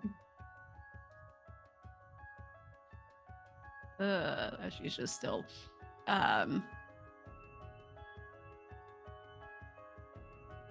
yeah, she's just kind of like taking everything in, and then she for like a moment she's kind of like realizing, okay, like she heard y'all and she was asking everything, but she like it finally clicked that y'all were like physically there. And so she's looking at each and every one of her friends, but then she kind of stops on Feora for a little bit longer. And she's like, this is probably not the best time to do this, but I'm feeling a lot and I'm feeling feelings again. I really, really, really want to kiss you right now. Can I give you a kiss right now? Yes. I'm just gonna give her a kiss. Yay, Like the kisses. biggest, like full on, like she's feeling. Oh, Hot. lots of passion. Yeah. You feel the feelings, say through the kissing. Yeah. She pulls back. She's like, I've wanting to do that for a really long time, but it didn't feel right. So today it feels right now, and I'm just gonna kiss you again. Yeah. Yeah. You look around for that private room. Oh my god, damn. They just kissed. Baby steps. I get it, lesbian, but like not that fast. I mean, you already bypassed that. We've moved in together. We have a house. That's, I mean, fair. But there was no U-Haul involved, so it's not Okay. official. Does the lily pad not count as a U-Haul? Oh! Oh, fantasy U-Haul. Mhm. I get You it got your now. pets, I love it. I love it so much. Beautiful, all the beautiful, yeah, in all seriousness, the loving moments with the kisses and all the feels. Oh, brilliant, brilliant. Oh, well, things get sort of, a little time to come down from sort of the emotional high of the ritual, and drink. There's a whole little after party if you want to attend. It's got people from the fancy areas of all different places in the Fae. Entirely optional. There's not much role play to do there, but if you want to rub shoulders or whatever it is, elbows with some of the folks from the around the Feywild, certainly welcome to. Feyor is schmoozing. Mhm. I imagine Ladron's just trying to like hold Feora like by the hand, just like really close.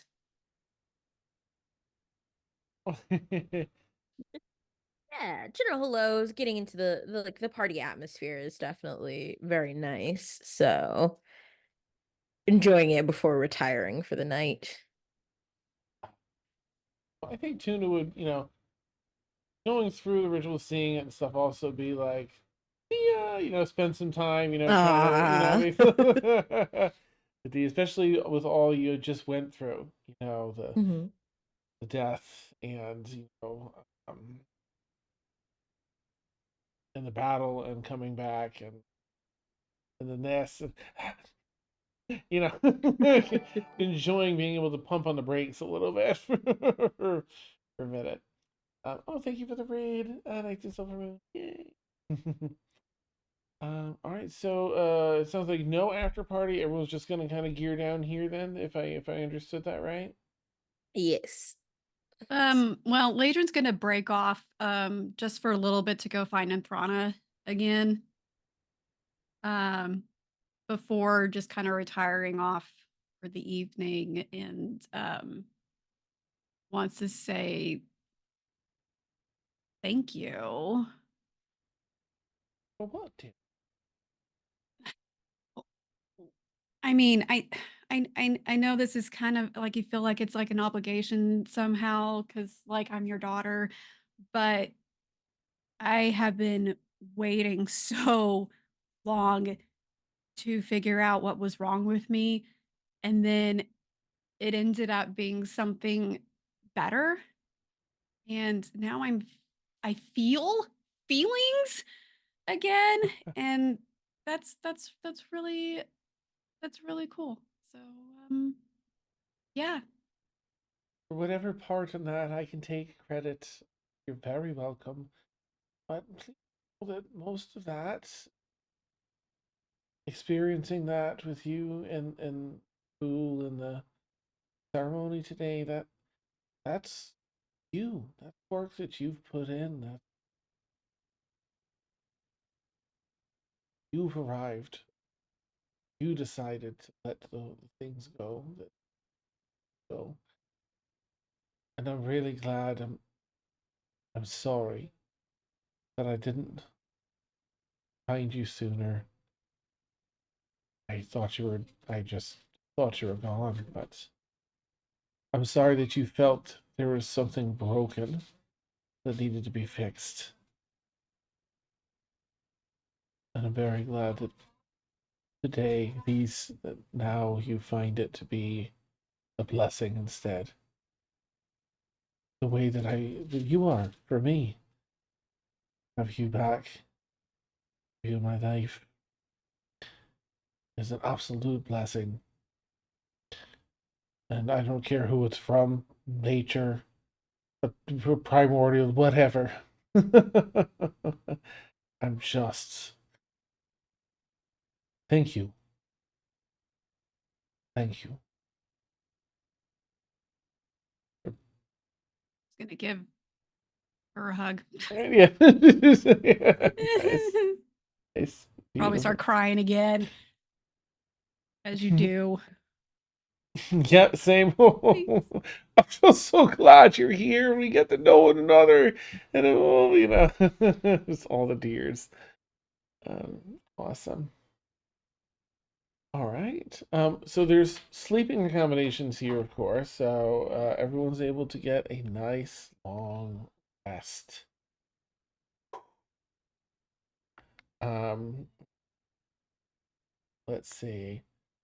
So this is the third day. Now, Fiora, you have enough food for 4 days, right?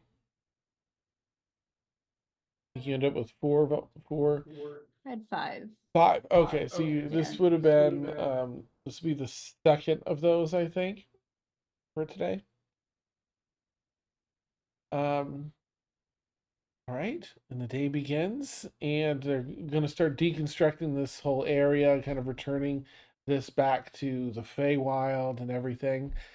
Um, Nathrana will, at one point you'll get together for breakfast. We'll say Nathrana has a lovely, breakfast prepared for everyone. I'd like to thank you all again for coming out, for being a part of this. Clearly, you all mean a great deal to Ladrin, and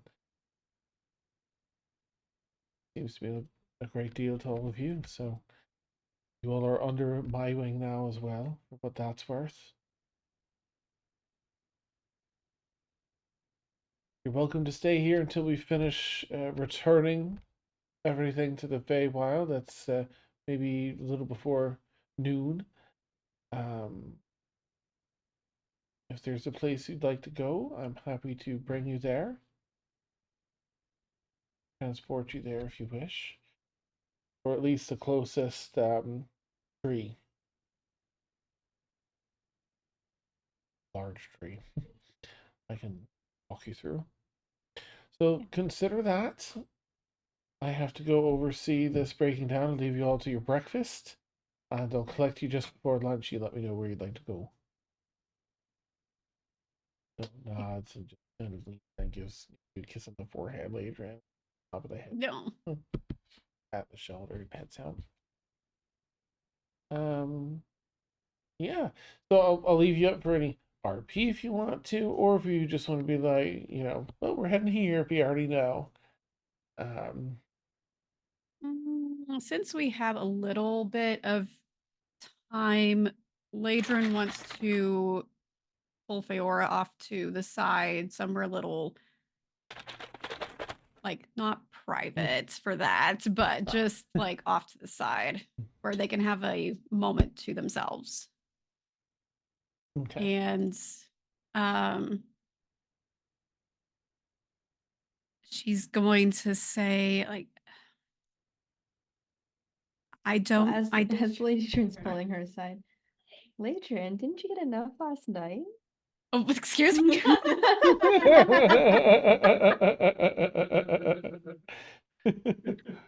Oh, I guess that's canon now. I just meant kisses. I'm you dirty dog. Well, listen. Do you not know me? Do you not know me?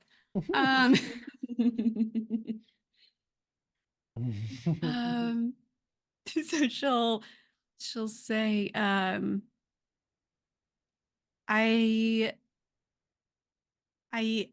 not sure how this is going to work, but like with your vampirism stuff, like I was very caught off guard, and almost, I'll probably say I was hurt at the time. I'm pretty sure I was, because I feel like now our wolfies won't be able to like go off and hunt together anymore. But more than anything, besides our friends, of course, I need you to be honest with me. Um, how are you handling your um hunger? I don't know too much, I guess, about all of that, but if going through a werewolf transition was what it was, I'm pretty sure this is good. This has probably already been very complicated.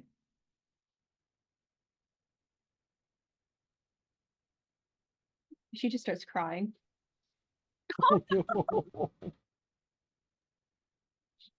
It's not going well.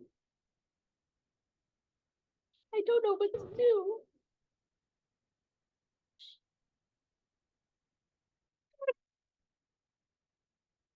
She'll bring her in for a hug if Boyer wants a hug. She like falls into it. When we got to Overman's Mill, I went to the guild because that's what I've always done when there's been something that I needed to help with. I go to the guild and I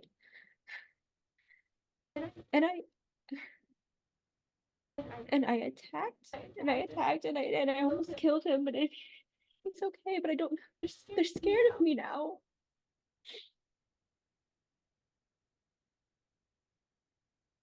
Do the others know? No, how could I tell them that? They're already mad at me for doing this. If I tell them that I'm just attacking people, then how much worse is it gonna get? Okay. But Patron, I get so hungry. And the animals, it's like I haven't eaten in weeks, and I am constantly surrounded by the biggest feast, the most delicious food, and it's constantly overwhelming my senses. And it's right there, and it would be so easy, and it's so close, but I can't. And instead, I'm told to sit and eat some old fish heads.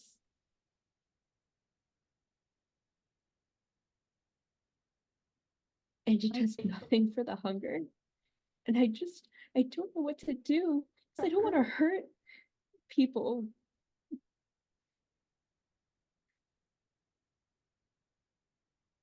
Okay.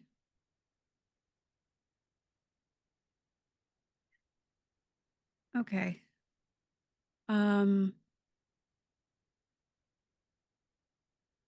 Well, oh God, man, I don't like that I'm going to suggest this because I know it's going to piss off Dia and Tuna. I'll keep your secret for now.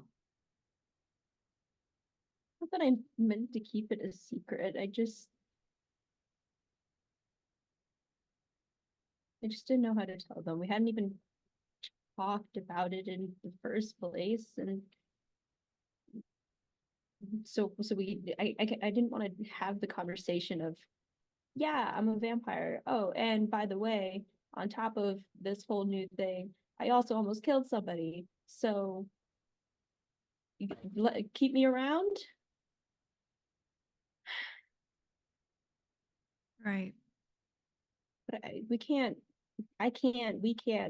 keep it secret. It's just gonna make it all worse. I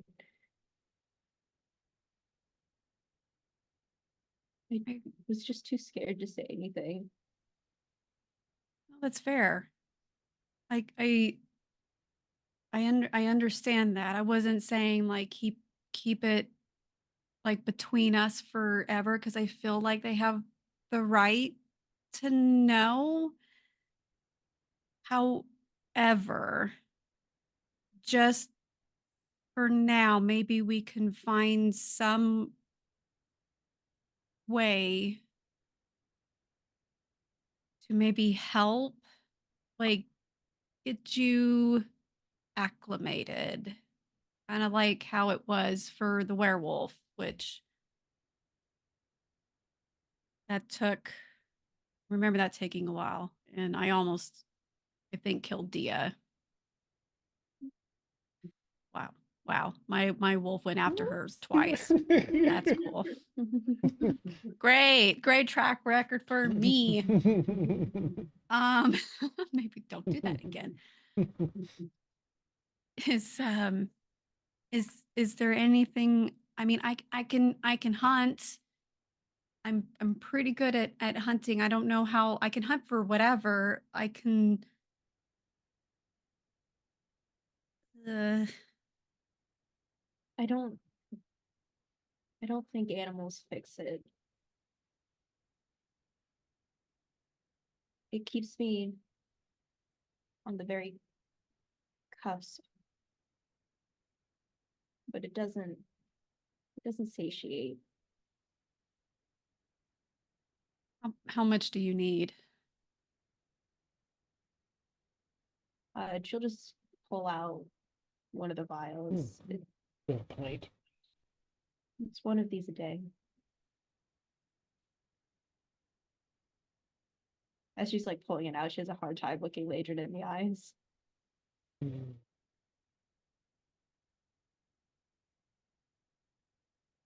Hmm. Well, I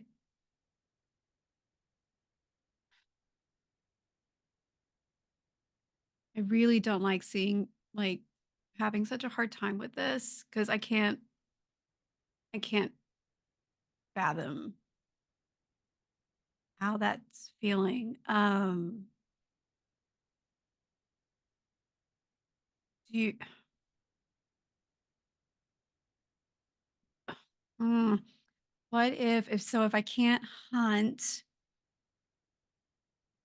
what if I help you somehow? And maybe that way it's me and not someone else. And then if anything, I could I what's the word I'm looking for? I can help you stabilize, like sort of in a way, like on a day-to-day basis, if that's what you need. And I think I'm powerful enough to be able to throw you off if I need to in a way that's not going to hurt you too badly. What's your surroundings look like, Dan? What's the what? What do our surroundings look like right now? It depends. Are you pulled later on to the side? So I would say Yeah, it's like off to the side to where I'm trying, like, I didn't want this to be a very open conversation. So, like, you find this place shapes a little to, once you're there's in the corner of this eating space, it's a wide open room lined with like trees and a big tree canopy over the top.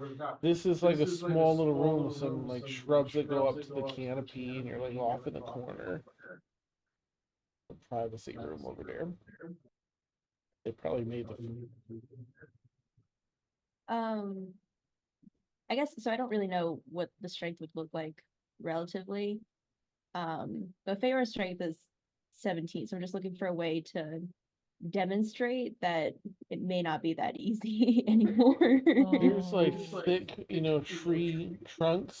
Not, they're younger trees, so they're maybe only like this big around, but still, you can probably grab and just pull it out, like a spine.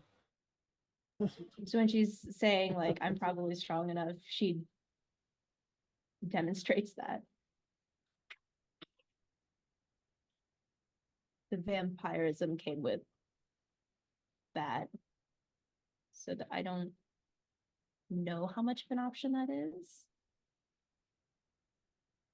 Also, I can't consistently drink from you. That would exhaust you at a minimum, kill you at a maximum.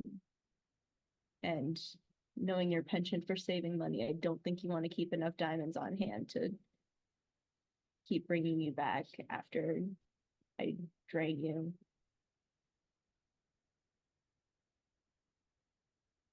tolerance. I was looking for tolerance. Wait,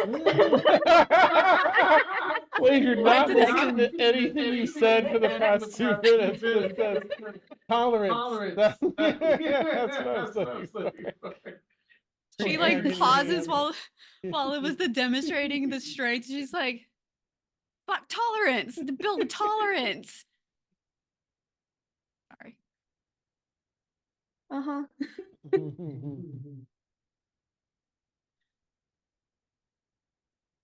I'm I've asked the guild to look for ways of procuring a blood supply, but I don't know how they'll do that,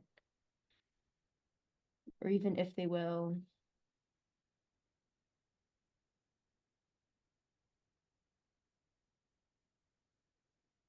But I think the important thing is that I can't control this right now. And it's not safe. So I just need you guys to be careful around me until I can. I'm gonna do everything I can. But if you see me on edge, shaking, just hungry, you know. So maybe that part of the not being in control, and we probably need to take some extra precautions, that should probably be brought up to the others, kind of like the werewolf precautions that we do. And then when you're more ready to bring up the guild incident, like I'll back you up, but like I know the longer you sit on it, the longer the worse it's gonna get. If you can even just Um, back me up now, that's all I'll need. I can't let there be more secrets. whatever you need. I want to help you. Maybe Nandrana knows something else that could help. Like, won't you just let me be your juice box? Because it'll kill She doesn't say that. Well, She doesn't say that. Just to clarify, you can drink from the same person a pint, like once every 5 days. They just need time to regenerate it, to make more blood in their body, you know. So safe amount of times every 5 days. But when you're an early vampire, it's such a sloppy feeding that it gives them 3 points of exhaustion when you drink from them, which gets less as time goes by. And B, you probably have to make a check to be able to stop yourself, and or they might have to make a check to like grapple you away. But you could once every 5 days, you know, for an individual, for what it's worth. But dangerous, obviously. What? They get easier with time, but it takes a good amount of time. Feeding vampire dangerous? I'm so confused by this concept.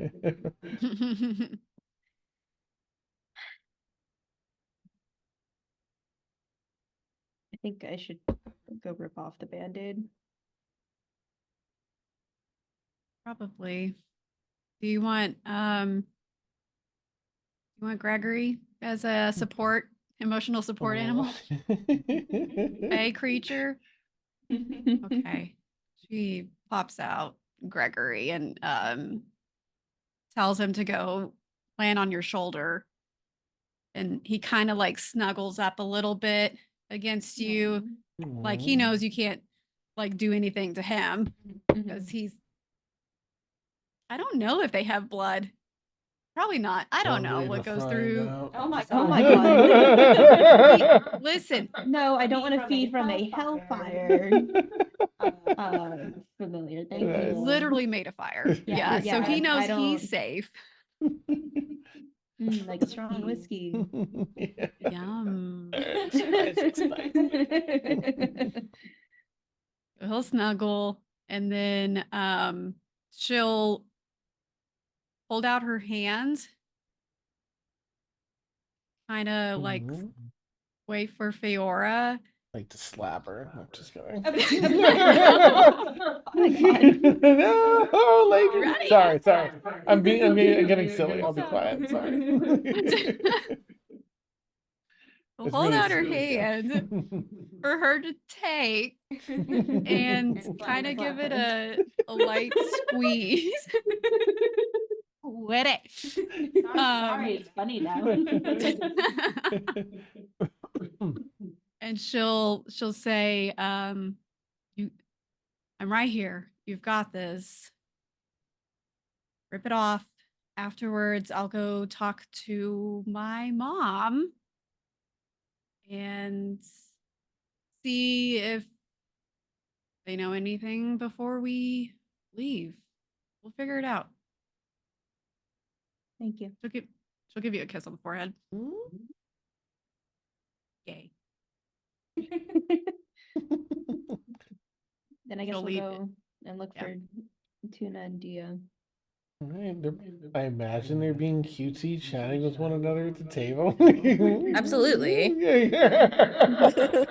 I love It's it so much. sickening. Yes.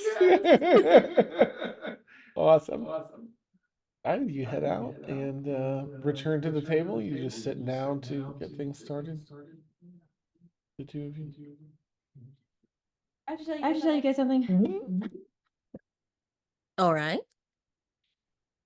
Breathe. Breathe.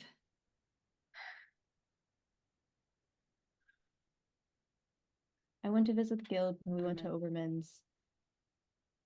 And I attacked someone. Mm. And I almost killed him.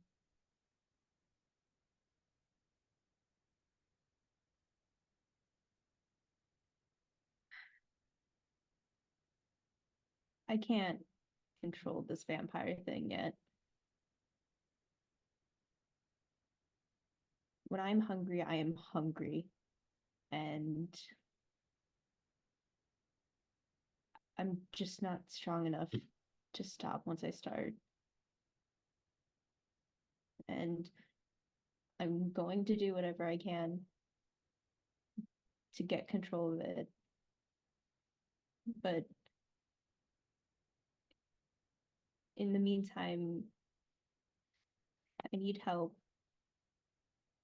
And I need you guys to know that I'm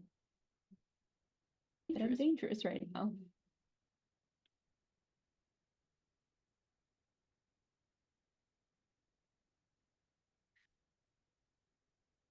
All right. So what can we do to help?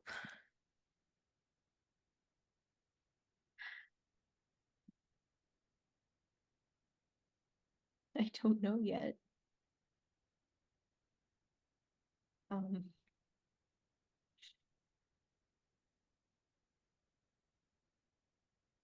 I haven't worked anything out yet, and there's no way to bring it up without sounding like a bad person. But I have to feed from people. I might need help to avoid killing them. I don't need enough in a day that kills a person. But I don't currently have the finesse or the strength to stop myself. Hmm.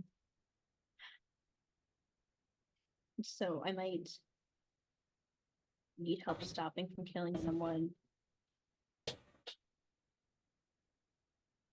I know I need help.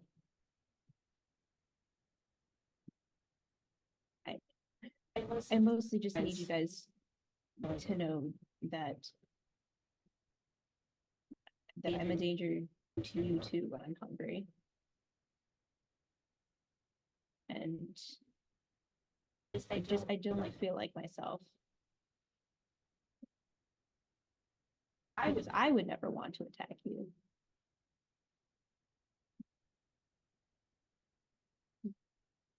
But when I'm hungry, you're all just walking food. All right. Respectfully. I mean, also respectfully, we're more than capable of protecting ourselves. You've attacked us on different occasions for different reasons, none of which your fault. But we're not exactly helpless. It's a good point. I know. It's just really scary at the guild. Mhm. I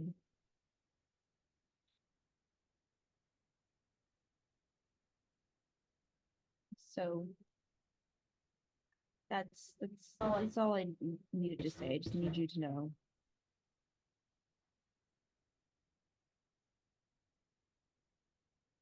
All right.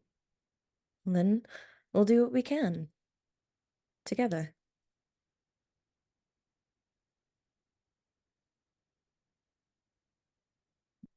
Thank you. Great. This was productive. I'm gonna go talk to my mom now. Nice, nice. just to see if she can also help. So I'll leave Gregory with you. I'll be right back.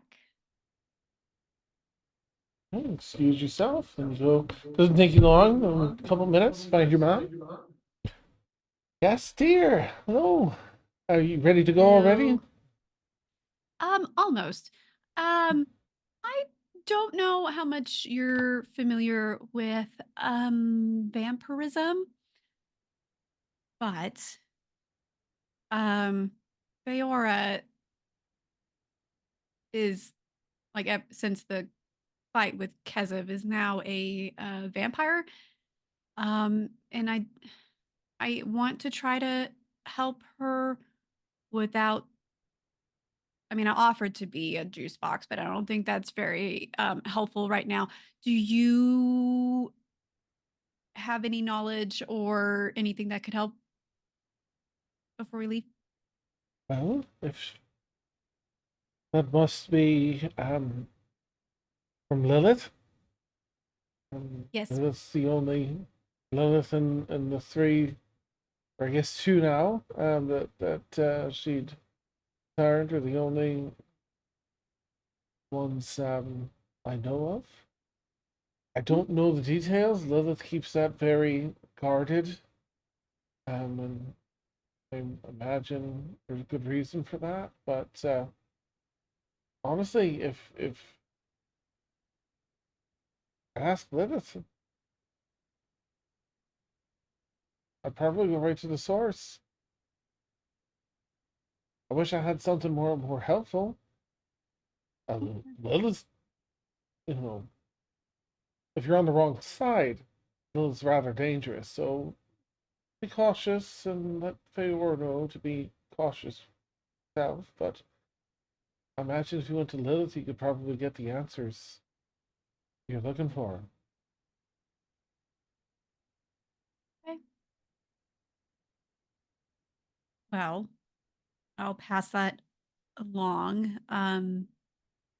I'll double check with the group, but we may be about ready to go. Right?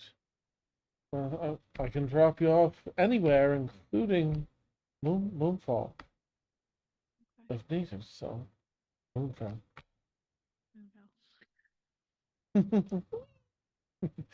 Okay. Okay. But While anyway, oh, sorry. Just I was just gonna say, yeah, you go ahead, go ahead.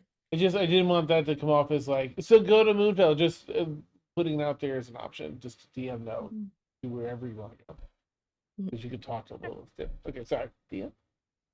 Yeah, I was just saying that was because I had the same idea as Legion went out. I just pull out Lilith's because I have not given back the bag of holding. Nice, nice. She hasn't asked. You haven't asked. I have not offered. Yeah. But I'll pull out Lilith's the sending stone and I'll hand it hold it out for Feora. She probably. I mean, I don't know if she writes stuff down like the big book of werewolf rules, but she was ruling over a town of dead spirits and is the only vampire that this prime knows about. Well, I say this prime, us. So it's also kind of her responsibility considering she turned you and just said, "Good luck." So I'm really embarrassed that I didn't think of this sooner. Thank you. Hmm?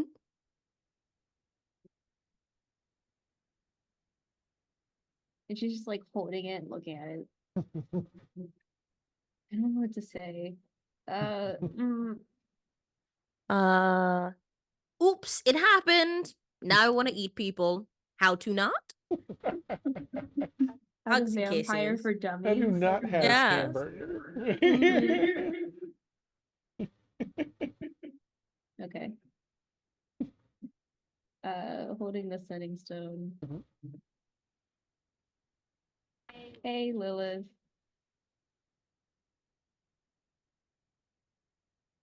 I don't know how to vampire. Help, please. I don't want to kill a bunch of people all the time. Thanks. One word despair. Nicely done.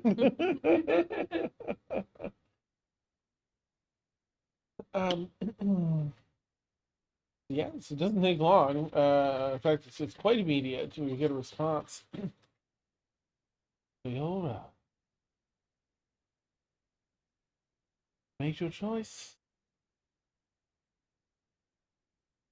I will meet you in your next dream.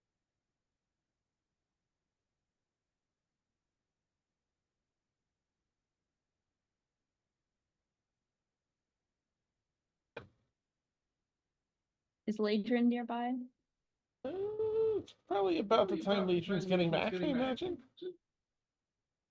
Sure. Walks back up. Ladrin, Lilith is meeting me in my next dream, so I'm gonna need you to stop running around in them. Jesus motherfucking Christ. Boo! Boo, I say. Boo. Yeah, yeah, too. Like, you were like, oh, oh, why? What? All right. I have Gil Minor Illusion, the sand trombone sound.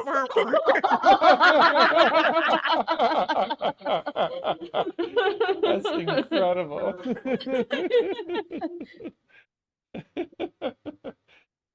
Wow. Love that. Does she notice since she's held Lilith's sending stone before, does she recognize or does she see it?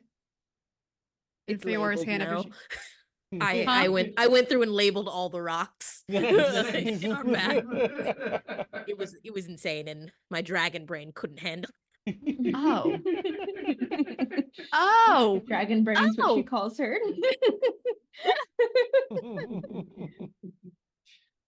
Reminds me. Thank you for holding my bag. May I have it back, please? But I like it. I didn't like give it to you to keep But you did relinquish it. temporarily while I went to go fix myself, and I am all fixed now. But the like, most- listen, you have just released your metaphorical burdens and baggage. What if I hold on to the physical one just for a little while? It holds so much stuff. But some of my teas are in there. Your tease. I know how it works. That's Okay, here. Oh my God, thank you. We have custody over the bag. You get it every other weekend. Okay, it just holds so many things, and I like it. It's very light, and I don't have to carry like my backpack. And I haven't carried it since I've had the bag, and I like that a lot. Open to anybody. It's like an extension of my body. To hold it and be in control of it. Yes. Even though all the knots are fine, she still has control issues over the bag holding and the money. Nice. That has not resolved itself. This is a good moment to have Nisrana return. Right. Take your time. No rush. I have a couple of things for you. One, I just happen to have, overhearing this might help. And from her cloak pulls out, gosh, what is it called? The haversack. It's not quite as large as a bag of holding. Yes. It's more like a backpack Yeah. size. What is it? Haverty's haversack? Yeah, or something like yeah. that? I was going to get rid of this, honestly. But if you can use it, Dia, or whichever, Yes, please. there you are. And so your dear friend, wait, I'm sorry, boop, it's Nathrana, and your friend Tuna asked me, a long shot if I had something for you, and I did. So this, apparently long overdue, and takes out a beautiful headband of intellect. They said that, they've been asking around anyone that they thought might have this, and well, I did. Sets it down for you on the table. I know Carly's not here, but I just tackle to just yes, make out with them, That's and then I put the beautiful. headband on my head. It Oh wait, looks. now I'm wearing my flower crown. Ah, can I wear two hats? You can, in fact, as this headband looks even more detailed and intricate. It does the same thing, but it just looks even nicer. But it almost as though made for the flower crown, like it can just weave in and around it very nicely, and they look beautiful. Oh, I'm gonna be a genius again. And you feel that intellect skyrocket. What is it, Ugh. 19, I think it It's says? 19. Yeah. Yeah. Like, oh, wow. This feels right. Awesome. A squared plus B squared is C squared. Excellent. Excellent. Uh, yeah. I'm sorry to, I was coming to bring this and happened to overhear when this haversack was just catching dust. Anyway, again, I'll leave you to the rest of your breakfast. Come get me when you're ready, and you have a destination. Um, get you then. And she scoots back out. Okay. Um, Phew. Where Oh, should our next destination be? that I don't know. I feel like if we go after Tyrant Thraxus, we're going to run into the same situation as the Haas, since Tyrant Thraxus has been recruiting, I'm assuming, ghosts to possess other spirits, to possess people in Avalon. But proof of spirits is a lot easier to convince people of than an ancient shapeshifter replacing everyone. So, but if not that, then I suppose Dindar, since they're in a pocket realm. Well, not a pocket realm. They're in the realm of dreams, and we could take the time to. We have to learn how to dream walk through. What is their name? oh, Kazeel. Kazeel. Thank you. I think just for what it's worth, Tuna will just put out there. Well, of course, I do have a number of gifts with the undead and ghosts and possession, expelling ghosts, protecting against. For what it's worth. I think I'm ready to dream walk yet. Where else have y'all been since as if? Just South Belmont, because that's the heading that we heard of from Hask. But the sore loser has a bounty out on Opportunity and I. The fuck? I know. Wait, is it on the rest of us or just y'all two? No, just just Well, Opportunity. it's on all four of you, Oh. but they had your names written They down had where your they names don't written have Legion of Figures name. Mine is understandable. He's masking as my family, so it would not prove well to have the heir show up and undermine his entire operation, so that makes sense. Fun. Fun. I think, of course, my preference would be Avalon for obvious reasons. I don't entirely wish for my effectively hometown to be destroyed from the inside out. Tuna kind of nods too with your bombing, to ask them. I think the only thing I'm scared of is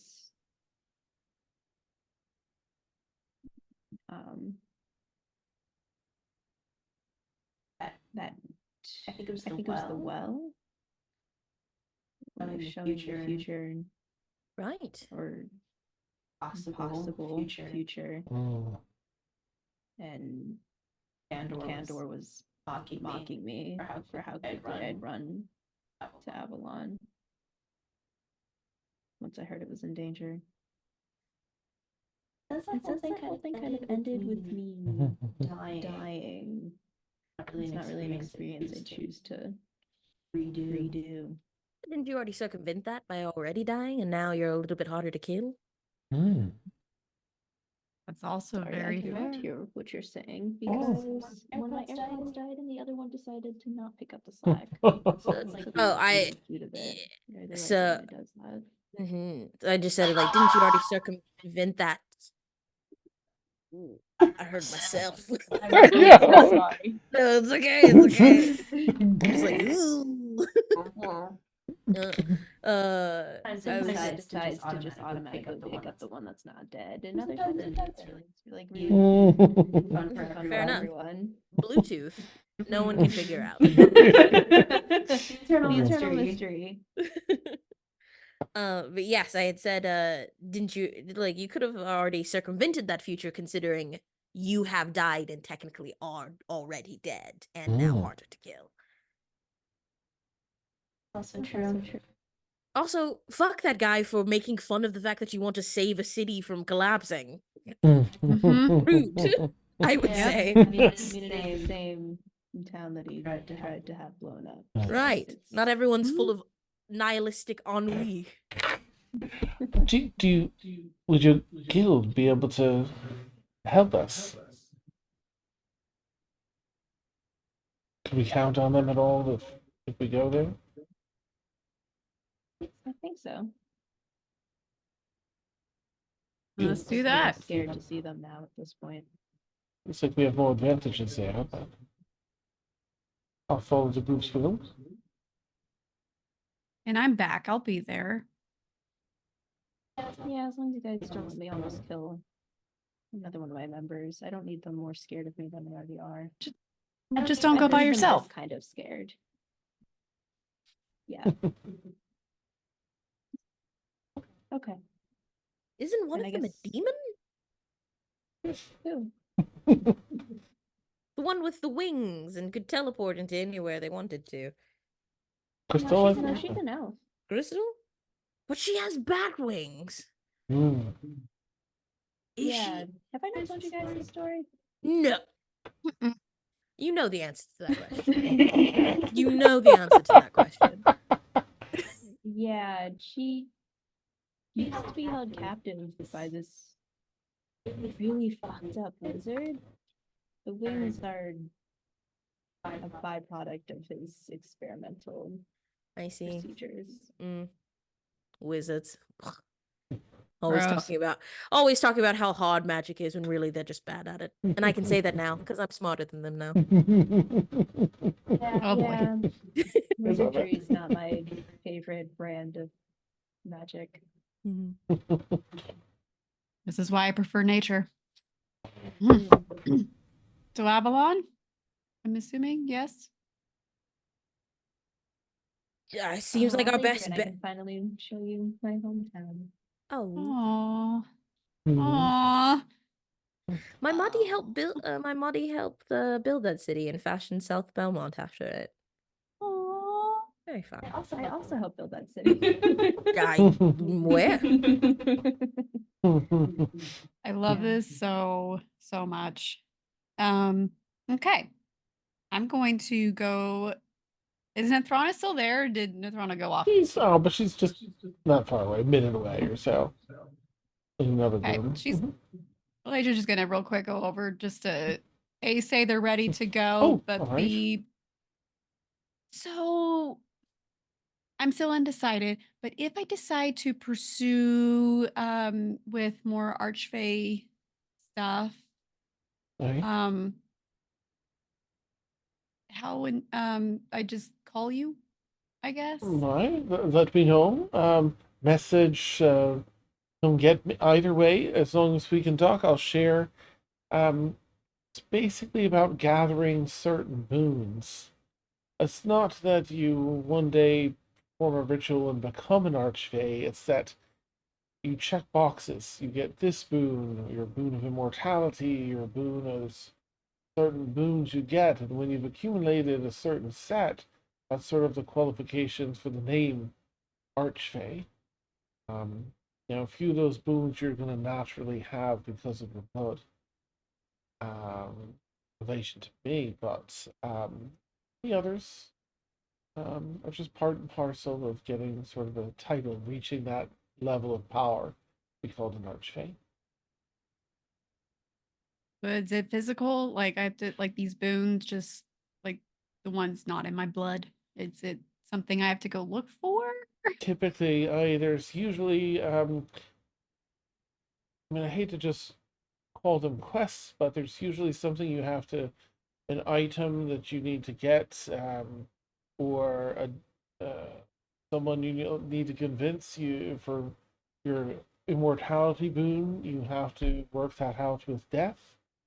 Oh, It's not a guaranteed freedom from death, but it's pretty close. It's very, very, very difficult for an archfey to die. We go back to a certain location that's important to us that we set, and then we regenerate our bodies.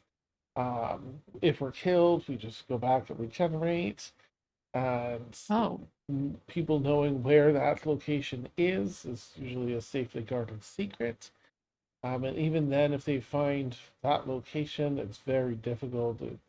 A lot of power in a ground ritual to undo the tethering that's there to truly kill us. So it can be done, but it's very difficult at that point. But you have to get the okay with death on that, and find a okay. place to call your respawn location. I mean, if I went that way, I do have a place in mind, and I'm kind of. And she looks back at Fiora, wanting to stick around for a while. Um, if Fair can't is stop there like a huge ear to ear grin. That's nice. um so I mean we're heading to Avalon if you don't Oh, mind dropping us of off. course, of Is course. there a boon there in Avalon while I'm there to look for? And I don't know if there's one in Avalon. Let me get together a proper list. I mean, you're the first on this in this true prime. A lot of the things where I might know where to go, I just won't. But let me put together a list of the boons that you would need, and you can seek out answers out there in the prime. okay. Okay, that'd be great. Thanks. Wonderful. All right. Give me just a day or two, and I'll get that to you. I just want to be thorough so that you're not misled. Awesome. To Avalon, then I can. She'll walk over with you to the group. Avalon, I can place you. There's a tree large enough to teleport you through just outside of Avalon in the forest, just outside, if that's acceptable. Um, Should be more than fine for me. Perfect, perfect. I mean, a drastically reduced travel time? Yes, please. Right.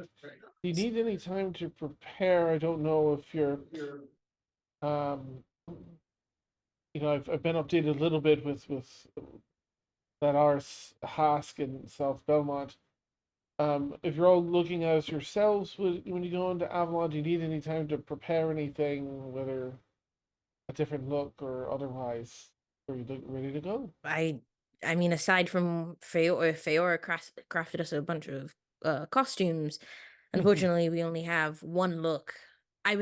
It would take some time for me to forget a thing to learn a new thing. It's a whole trait. Well, I'll bring it there. I doubt there's any trouble going as yourselves. I think it would actually be better if we go as ourselves. The less deception that we need to bring you into Avalon, the better. And why is that? They're very rule heavy.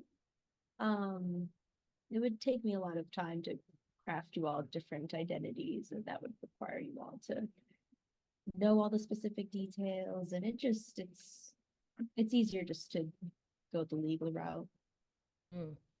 This sounds great to me. I'm not coming up with a new name. Okay. Please use your real name. I am genuinely asking. If I am asking you to follow the laws. Understood. Well, just follow me, and then you go back out to that grand area, and there is a large tree along the edge here. It only stays open about 6 seconds. It's just the way the spell works. I'm terribly sorry. So you might have to run. But once it opens, run through. I wish you all the best. Contact me if you need anything.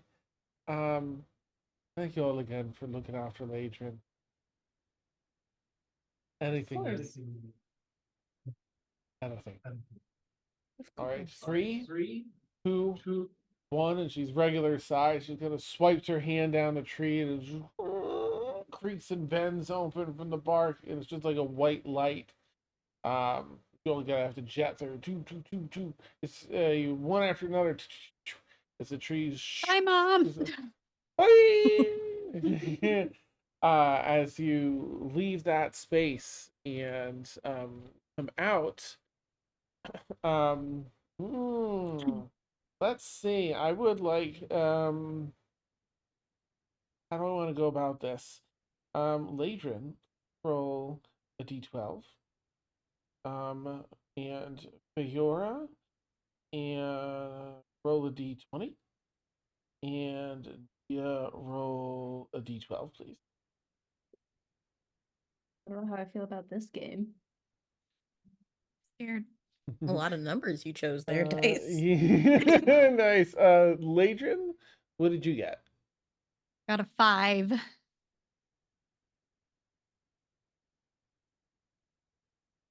Okay. And Feora? 1. Okay. I'm putting my dice everywhere on the table. Jeez. And Dia. A 6. You return to the icy cold wind, the warm spring of the prime. Grass in full growth, comfortable warm temperatures, beautiful warm breeze up the slope from the forest to the grand dark elven city of Avalon, perched high above on the opposite side is a sheer cliff down to the ocean. You look up. Yeah, for those that have any proficiency in survival, you can doubly tell. It is no longer December 20th. You're close. You're in May. No, my reservation. Running thing. I keep forgetting about that poor reservation. That's how we're ending the session. Dia's just like, no, falls to these. And there we shall wrap. What was the rolls for? Yours was for the month.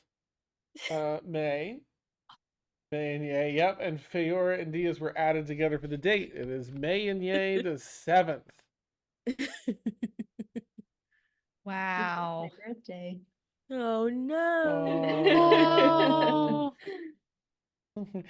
Of course, I have no Wow. wisdom or I have no survival proficiency, so I don't know that. Yeah. I'm just like, Sometimes oh, it's off 'cause there's it's a warmer warm. here. Yeah. I got you. I'm There's not very enough wise. going on for global warming. Yeah. You left with snow heavy on the ground. Even if it's a different area, it's like the weather's very warm. Oh, that was Wow. beautiful. What a brilliant episode. Thank you, players. Yay! Awesome. Juicy steak RP. Oh. So good. Loved it. Leaving Loved it. no crumbs behind.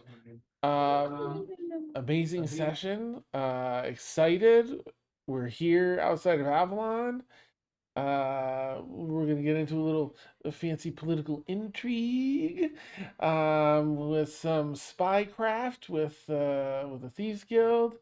And oh, thank you, Daniel. Daniel, you are such a sweetheart. That I just have to share. Thank you so much for always hanging out with us and all your support. You rock. Rock. Also love the name. Happy Daniel. Yeah. Thank you, players. Can't wait to see what's awesomeness we come up with next week. Let's take down Tyrant Thraxus simply for having too many consonants in Yes. the vowels. Agreed. It's ridiculous. All right, we'll wrap there.